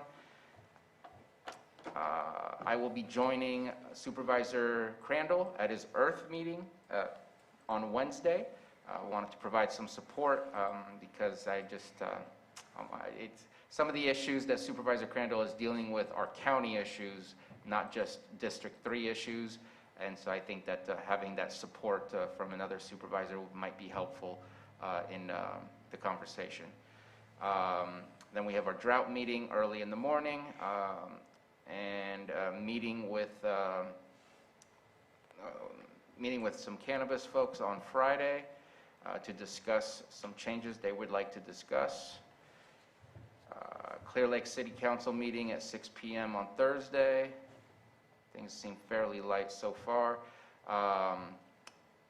Meeting with our PEG station on Monday evening. Meeting with our CAO to prepare for the meeting on Tuesday. And also looks like the Latinos United of Lake County will be meeting that day as well. And I'd like to join that conversation to see how we can better implement and be a part of the Latino community here in Lake County. And other than that, that is it for me. Did we miss anything? Yeah, Mr. Chair, I wondered if we could adjust our Monday meeting time to, would it work for you if we met at 12:30 instead of 2 that day? Let's make it happen. I have to go see somebody about that, so. Okay. Does that work? Okay, thank you. I think I can accommodate. Okay. I'd hate to have to clobber you with it. 12:30, you said? Yes, thank you. You know, I that just is my moved it that on is your my calendar. birthday. It's your birthday? Happy birthday. Happy birthday. It's just another day. All right. Did we miss anything today? Are we done? And closed session is our last items. So we will be Closing our open session, and in our closed session, 8.5 has been pulled. We will not be doing the public employee evaluation. Other than that, I will read the rest. 8.1, conference with labor negotiator, Chief Negotiator M. Long, County Negotiator C. Hutchinson and P. Samick, and B, employee organizations LCDDAA, LCDSA, LCCOA, LCEA, LCSEA, and LCSMA. 8.2, conference with A, temporary representatives designated to meet with county department heads regarding salary and benefits, and B, unrepresented management employees. 8.3, public employee appointment pursuant to Government Code Section 54957B1, A, interviews of Community Development Director, B, appointment of Community Development Director.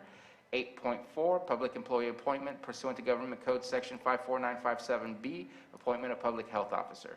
And with that, we will adjourn to closed session, which I assume we're going to get a link in our email. We're going to close out Zoom webinar and go to a separate Zoom link. Yes. Okay. And you would like to do that now, not take a break now? Let's go ahead and take a lunch. Okay. My guess is that closed session, my time estimate for it would be approximately half an hour for all items. So if all items is only half an hour, I think we power through it. Yeah. All right. I thought you might. Let's power through it. Thank you. All right, we'll see you in Zoom, and thank you very much, everyone, for joining us.